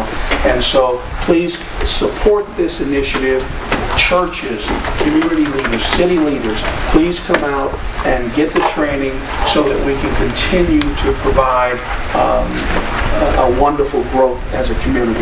God bless you all. If you have any questions. Before you go anywhere, I want to, so these are three separate, so you don't have to attend all three, you can attend one. You can only attend It is one. the same program 3 times. Yeah, well, it's actually going to be extended every single month. We just provided these first 3 dates for scheduling purposes and whatnot, because as you see, every single month, my wife's calendar for these young people in Norwood is very, very, very extensive and packed. So I will be forwarding to each of your emails. I apologize I didn't have copies today. I literally just left the youth and now it's time to lay down, unless there are any questions. But this is being funded by the Substance Abuse Mental Health Services Administration. So it is an evidence-based program, so it's not trial and error. So please, everyone, churches, community groups, whatnot, come to these trainings. We can only have 30 per training. And one of our sponsors, Chipotle, is providing a nice free lunch to everyone. And I also want to give a shout out to Little Caesars as one of our corporate sponsors, who provided 330 pizzas, 2 elevations last year. And so we really, really are out trying to do what's right for the children in this community and the family. So unless there are any other questions, just pray that I can make it to my bed safely. And I do want to commend council for addressing difficult issues. And I want to say to the residents, no matter what side you're on, tonight I was excited to be here because it's not often that we hear opposition to different policies or procedures. And I kind of like that, because if everybody always comes in just to say yes, yes, yes, then nobody ever stands up and says, hey, I don't agree with that. So I'm very excited to see, no matter what side you're on, resident, I am excited to see that at least we can stand up and say, hey, I don't agree with that. And that gives us time to talk. All right? Thank you, God Pastor bless James. you all, and be safe. Thank you, Pastor James. Mr. Ponsel, do you have a comment about that? No, I just have a motion that I want to make. I want to make a motion to reconsider our approval of the ordinance creating the retiree benefit program. Under our standing rules of council, I'll just read the motion. So it says under motion 15 to reconsider, the council may vote to reconsider its action on a matter. The motion to do so must be made by a member who voted with the prevailing side, the majority side except in the case of a tie. In that case, the noes prevail. And at the meeting during which the original vote was taken. The motion cannot interrupt deliberation on a pending matter, but it is in order at any time before final adjournment of the meeting. That is correct. So you would like to make a motion to reconsider passage of the ordinance creating the retirees' health plan? The retiree benefit program, yes. Is there a second to that?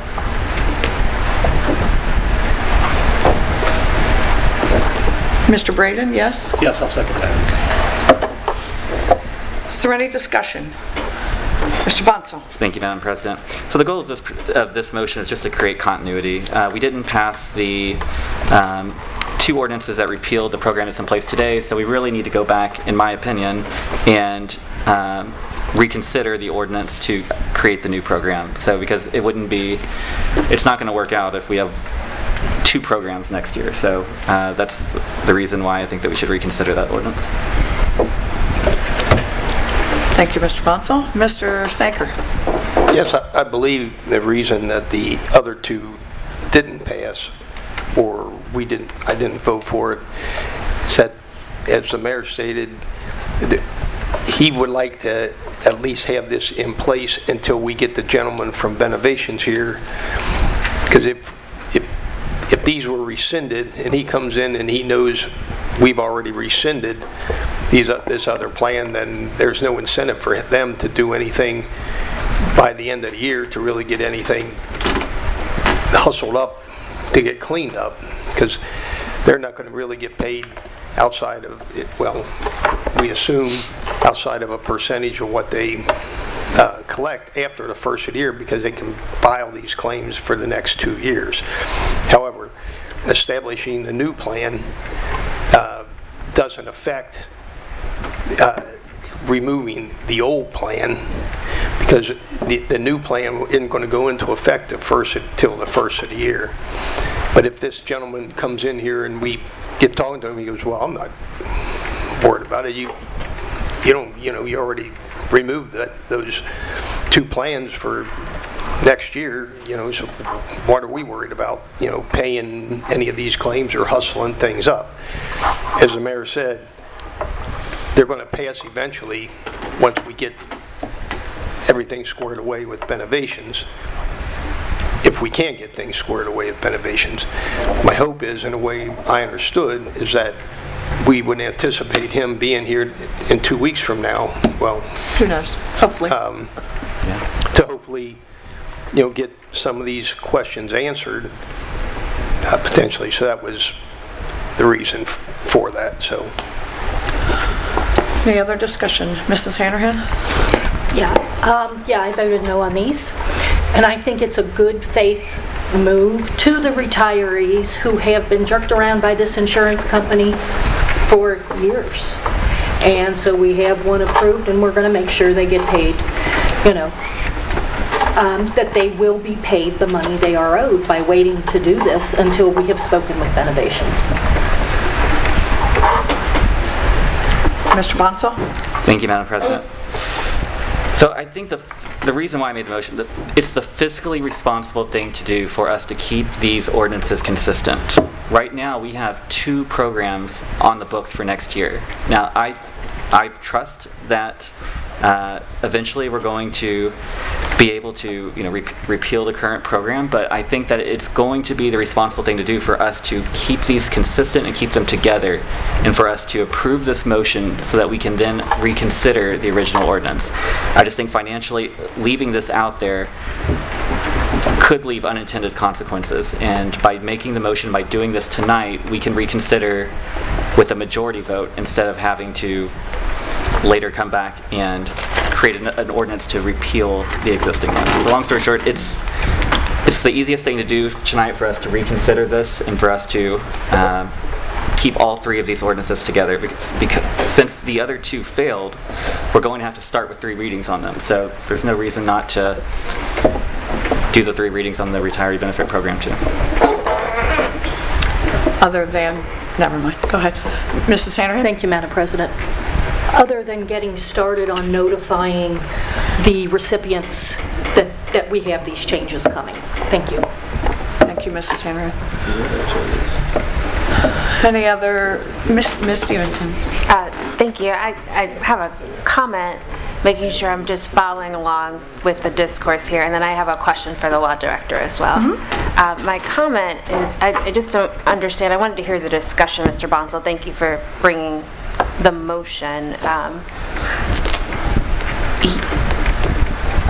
Madam President, it's a question for Mr. Bonsall. Through the chair, please. Can you clarify if I'm understanding, your concern is that if we keep the status of the ordinances as they are, we are creating confusion around which we're actually acting on? I'm not sure I'm following. Mr. Bonsall? Yeah, thank you, Madam President. No, it's financial liability. Like right now, we created a program that is set to pay out next year $3,500 per beneficiary of the program. And we still have an existing program today that covers health benefits.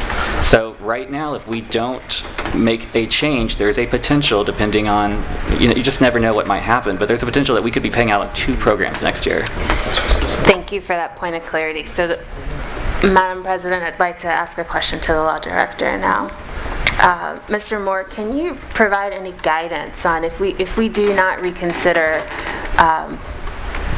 the repeals, in what time frame might we need to resolve the fact that we have 2 programs in place? Mr. Moore, probably the end of the year. As far as writing checks, it would be by the end of the year. As far as sending notices, which we call for to do very soon, I think, relatively soon, it would be odd to send a notice that says the old one's going away when, in fact, the old one has not been repealed. So it's kind of a weird thing. As a practical matter, the right way to do this is to repeal the old one and then pass the new one. But we put them on the agenda in this order in order to avoid the fear that they're gonna repeal it and then they just are gonna pretend to pass a new one and not do it. So we thought in an abundance of good faith to retirees, we put it on the agenda in this order. But right now, legally, we have 2, 3 really programs, and so if things stay as they are tonight, Mr. Bonzel's exactly right. If we're waiting for Benovation, okay, we're going to pass this in 2 weeks. We're not going to pass the repeals until Benovation shows up. Given Benovation's history, I can't set a date on what that would be. So, you know, I don't understand, but that's where we are legally. I guess we could start drafting or making copies of notices, and hope that in 2 weeks council passes repeals, suspends the rules, have all 3 readings on the repeal ordinances and passes them. But I don't remember the specific dates on when the initial mailings have to go out under the ordinance. But we start running into that line.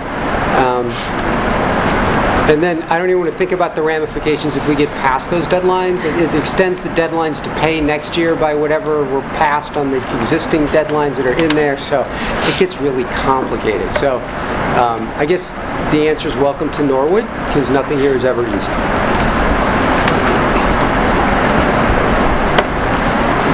Ms. Stevenson? Thank you, Madam President.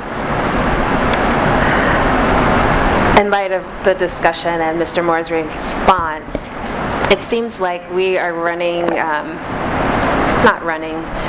we've set ourselves up as a body to begin functioning in a way where we're almost mirroring the confusion in terms of administration that we're currently experiencing with Benovations, and I don't want to be a part of that.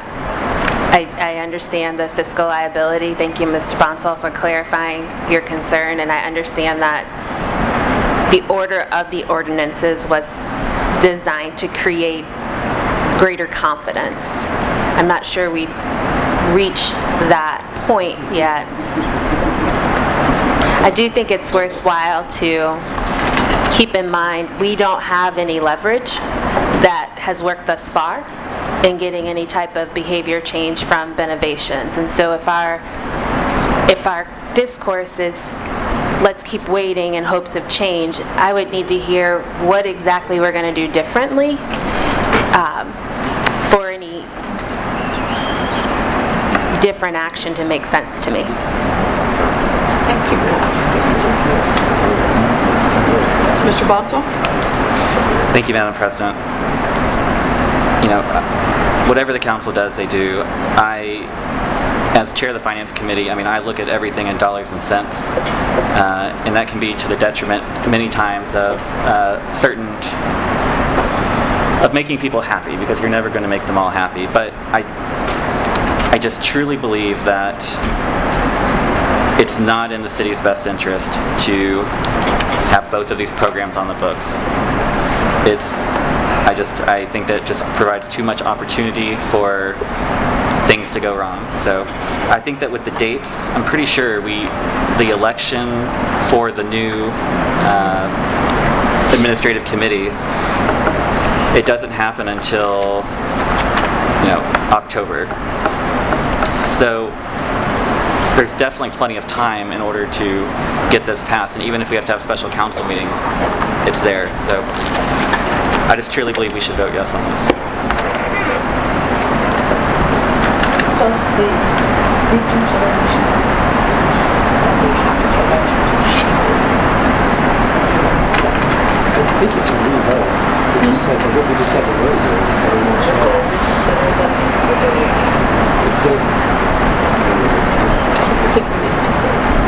Yeah, I think you do. I think you need to.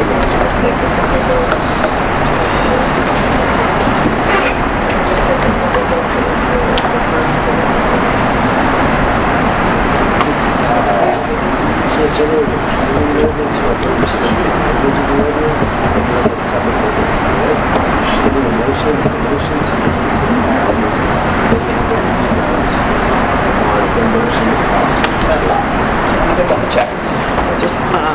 sure we do this correctly. Any other discussion?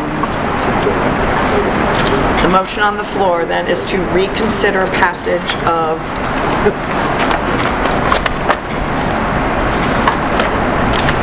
an ordinance creating the retiree benefit program as amended.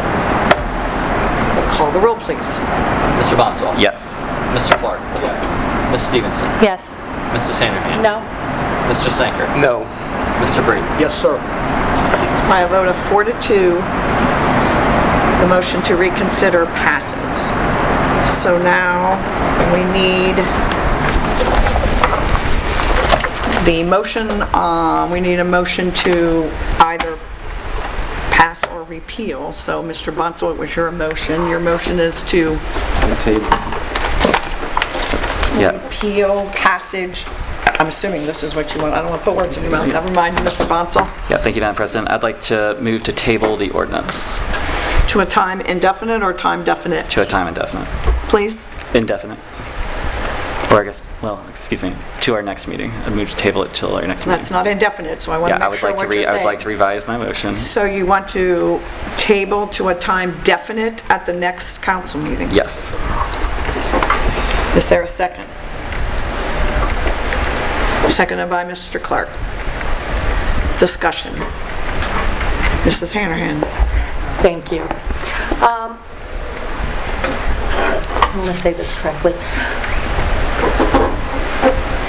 The recipients of this, and as everybody in the city knows, have gone through hell over the past 5 years.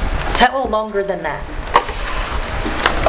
And what this does by waiting, okay, so we know we're going to pass it, and I think the letters actually go out in what, September? Or the end of August? As soon as this passes, it was my intention to notify the retirees of the change in plan and then to ask for nominations for the committee. Okay.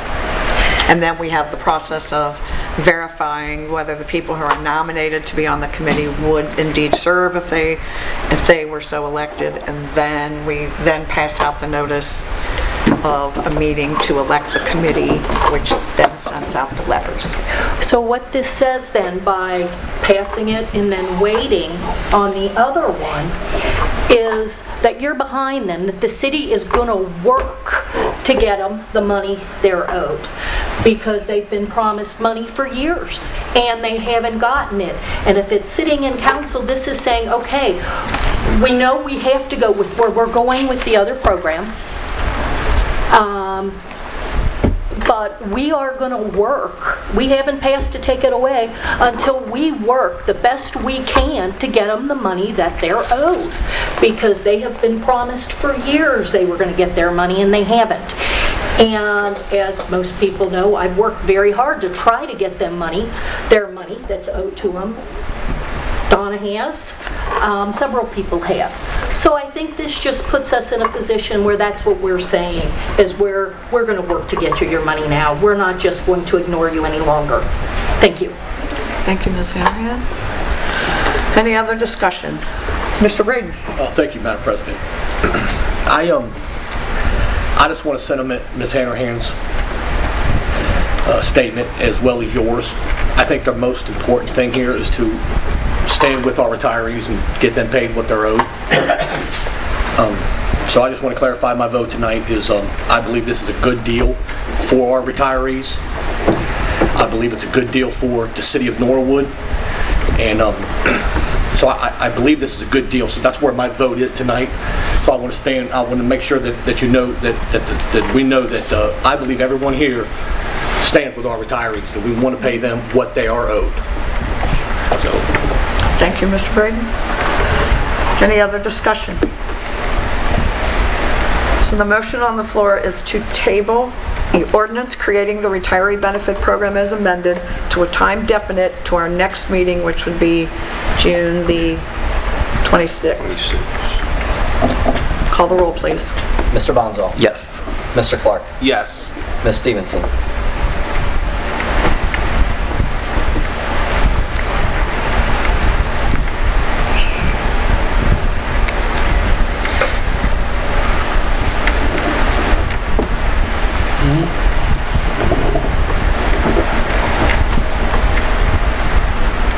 No. Mrs. Hanahan? No. Mr. Sanker? Yes. Mr. Braden? Yes. So by a vote of 4 in favor, 2 opposed, the motion passes. So we will place this back on the agenda on the next council meeting for reconsideration.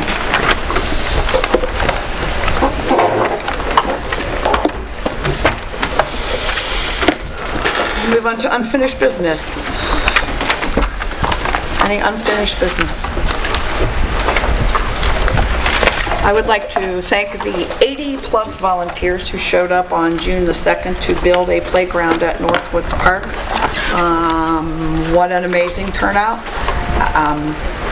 Would also like to thank Indian Mound Cafe for the food they donated, La Rosa's for the pizzas they donated, Klosterman Bakery for their buns, Betta's Italian Oven for coffee and donuts, all the workers who were there.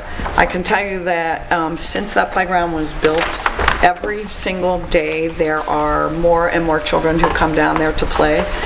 It is fun to see the kids down there taking advantage of that, and so I just want to express my personal thanks to all the folks who showed up. When I was asked if I could get 35 or 40 people from the community to help build a playground, I laughed and said, give me something hard. But never did I realize that 80 people would show up. So I just want to say thank you for the folks who showed up for that playground build. And come and see it if you haven't seen it. The second thing under unfinished business I would like to bring up is that you all asked me to look at the rules of council, or look at the minutes of, how the minutes of council should be, changes should be proposed. And so per the current rules of council, I am submitting the following proposed change at the June 12, 2018 council meeting. The proposed change should then be referred to the Law and Ordinance Committee for review and reported out at their earliest convenience for consideration by the entire council, and that is per our rules that you have given me to enforce. So my suggestion after talking to the law department is this, that minutes of each council meeting shall be written by the clerk of council and be placed on agenda for consideration at the following meeting. Minutes should preferably be part of the packet sent to members of council on the Friday immediately preceding the Tuesday council meeting, but with a minimum of 48 hours present to the Tuesday council meeting. Any suggested changes or corrections to the proposed minutes must be presented to council in writing at the Tuesday council meeting for discussion and consideration. Changes to the proposed minutes will be either accepted or rejected by voice vote of all members of council present at the meeting. So after speaking to the law department, this is my follow-up. And I will submit that to you and ask that somebody make a motion to place this into the Law and Ordinance Committee.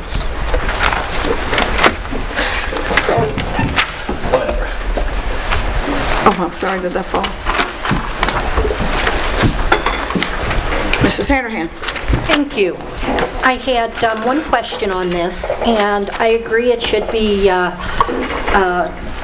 done in writing at the Tuesday council meeting, but if we could have notice before then in writing, like has been done, because there are times I want to go back to the audio and check it, and if we do it while we're sitting here, we don't have the opportunity unless we have the computer, a computer sitting here to go back and check what was actually said or done.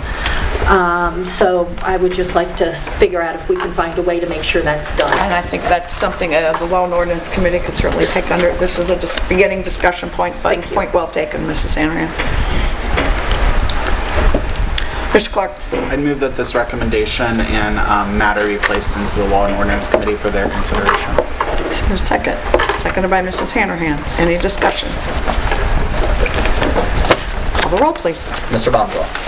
Yes. Mr. Clark? Yes. Ms. Stevenson? Yes. Mrs. Hanahan? Yes. Mr. Sanker? Yes, sir. Mr. Braden? Yes, sir. All members present voting aye, the motion carries. Thank you. I'm surprised there was nothing in the rules of council about the minutes, so hopefully there will be soon. Any other unfinished business? Ms. Stevenson?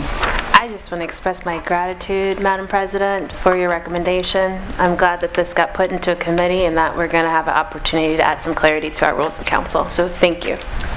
Thank you, I appreciate that, but the rules of council do say that that's how it's done, so Well, anytime we amend minutes. I just want to underscore that this was a choice by this body to clarify our process, Yes. and you made the first step, so thank you. You're very welcome. Thank you for that acknowledgement. Any other unfinished business? Any new business? Ms. Stevenson. Thank you, Madam President. I'd like to share with members of council and with the members of the audience here and online. Recently, council was contacted by Maddie Regan with the Cincinnati Shakespeare Company, and we've been asked if we'd like to have Cincinnati Shakespeare in the Park occur again in our city. And I'm excited as well to share there are conversations in the works where we're looking at bringing at least 2, maybe 3 productions to the city this summer. I know for certain one of the locations that's being recommended is the new Northwoods Park, and so I'm excited to see momentum around that playground build. But just want to make folks aware, keep your eyes out. We'll have flyers soon once the dates and locations are confirmed, but just very excited that we can continue that collaboration. I think it was enjoyable. I enjoyed myself last year, and I think others did too. Thank you. Excited to have it at Northwoods, hopefully. Any other new business? Seeing none. We will move on to communications. The first is a letter from Mayor Williams regarding Mayor's Court fines. Dear Madam President and members of council, enclosed, please find the report for Norwood Mayor's Court for the month of May 2018. Should you have any questions, please do not hesitate to contact me. Sincerely, Thomas F. Williams, Mayor, City of Norwood. Mr. Clark? Move that the report be received and filed. Seconded by Ms. Stevenson. Is there any discussion? Call the roll, please. Mr. Bonzo. Yes. Mr. Clark. Yes. Ms. Stevenson. Yes. Mrs. Hanrahan. Yes. Mr. Sanker. Yes. Mr. Brady. Yes, sir. All members present voting aye, the motion carries. Next is a letter from Jim Stith regarding renovations. Dear Mr. Gears and City Council members, this letter is in response to your request for information concerning the administration fees paid to Benovation, the city's retiree healthcare management company, for the years 2000 through 2018. I regret to inform you that this information is not available from the auditor's office. Invoices received from Benovation do not include information on management fees. We receive 2 types of invoices, a monthly invoice for insurance premiums and management fees listed as a single amount, and invoices for health care payments, C9 trust payments, and prescription payments. I have attached the invoices received this year for both the retirees' health care and the C9 trust for your review. I hope you find this information helpful. If you have any questions, please do not hesitate to contact the auditor's office. Sincerely, Jim Stith, Auditor, City of Norwood. Ms. Stevenson. I move that we receive and file the letter. Seconded by Mr. Braden. Is there any discussion? Call the roll, please. Mr. Bonzo. Yes. Mr. Clark. Yes. Ms. Stevenson. Yes. Mrs. Hanrahan. Yes. Mr. Sanker. Yes, sir. Mr. Brady. Yes, sir. All members present voting aye, the motion carries. Next is a letter from Mayor Williams regarding executive session. Dear Madam President and members of council, I write to ask that council consider holding an executive session at its regularly scheduled meeting this Tuesday, June 12, 2018, as permitted by Ohio Revised Code 121.22G4, to prepare for, conduct, or review negotiations or bargaining sessions with public employees concerning their compensation or other terms and conditions of their employment. If you have any questions regarding this matter, please do not hesitate to contact me. Sincerely, Thomas F. Williams, Mayor, City of Norwood. Mr. Clark. I'd move that the letter be received and filed, and we go into executive sessions for the purposes of preparing or conducting or reviewing negotiations or bargaining sessions with public employees concerning their compensation or other terms and conditions of their employment as permitted by the Ohio Revised Code. Is there a second? Seconded by Mr. Bonsall. Any discussion? Call the roll, please. Mr. Bonzall. Yes. Mr. Clark. Yes. Ms. Stevenson. Yes. Mrs. Hanahan. Yes. Mr. Sanker. Yes, sir. Mr. Breeden. Yes, sir. All members present voting aye, the motion carries. I'll ask that those who are in attendance exit the council chambers and that they TV turn off the audio and video. I would like to remind people that when we come back out of executive session, we will be considering the resolution that is on the agenda.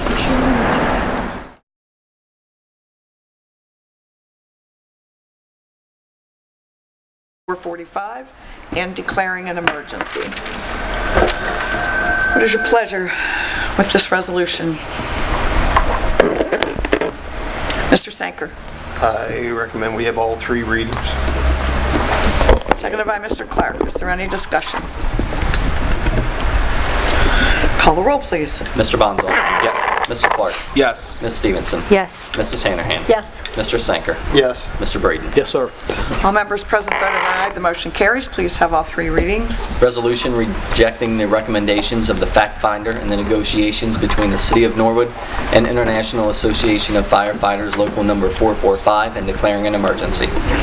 Resolution rejecting the recommendations of the fact finder in the negotiations between the City of Norwood and International Association of Firefighters Local Number 445 and declaring an emergency. Resolution rejecting the recommendations of the fact finder in the negotiations between the City of Norwood and International Association of Firefighters Local Number 445 and declaring an emergency. Mr. Clark. Move to pass the resolution. Seconded by Mr. Bonsall. Is there any discussion? Mr. Bonsall. Thank you, Madam President. So, I mean, the report that was issued, it just doesn't conform with our fiscal emergency plan that's already been passed, so we really don't have a lot of choice but to pass a resolution. Thank you, Mr. Bonsall. Any other discussion? That's correct. The motion on the floor is to pass the resolution. Call the roll, please. Mr. Bonzall. Yes. Mr. Clark. Yes. Ms. Stevenson. Yes. Mrs. Hanahan. Yes. Mr. Sanker. Yes. Mr. Breeden. Yes, sir. All members present voting aye. The motion carries. We do have one absent member. Ms. Stevenson. I move that we excuse the absent member. Seconded by Mr. Clark. Is there any discussion? Call the roll, please. Mr. Bonzall. Yes. Mr. Clark. Yes. Ms. Stevenson. Yes. Mrs. Hanahan. Yes. Mr. Sanker. Yes. Mr. Breeden. Yes, sir. All members present voting aye. The motion carries. Mr. Braden. Motion to adjourn. Seconded by Mr. Bonsall. Call the roll, please. Mr. Bonzall. Yes. Mr. Clark. Yes. Ms. Stevenson. Yes. Mrs. Hanahan. Yes. Mr. Sanker. Yes, sir. Mr. Breeden. Yes, sir. All members present voting aye. The motion carries. This meeting is hereby adjourned.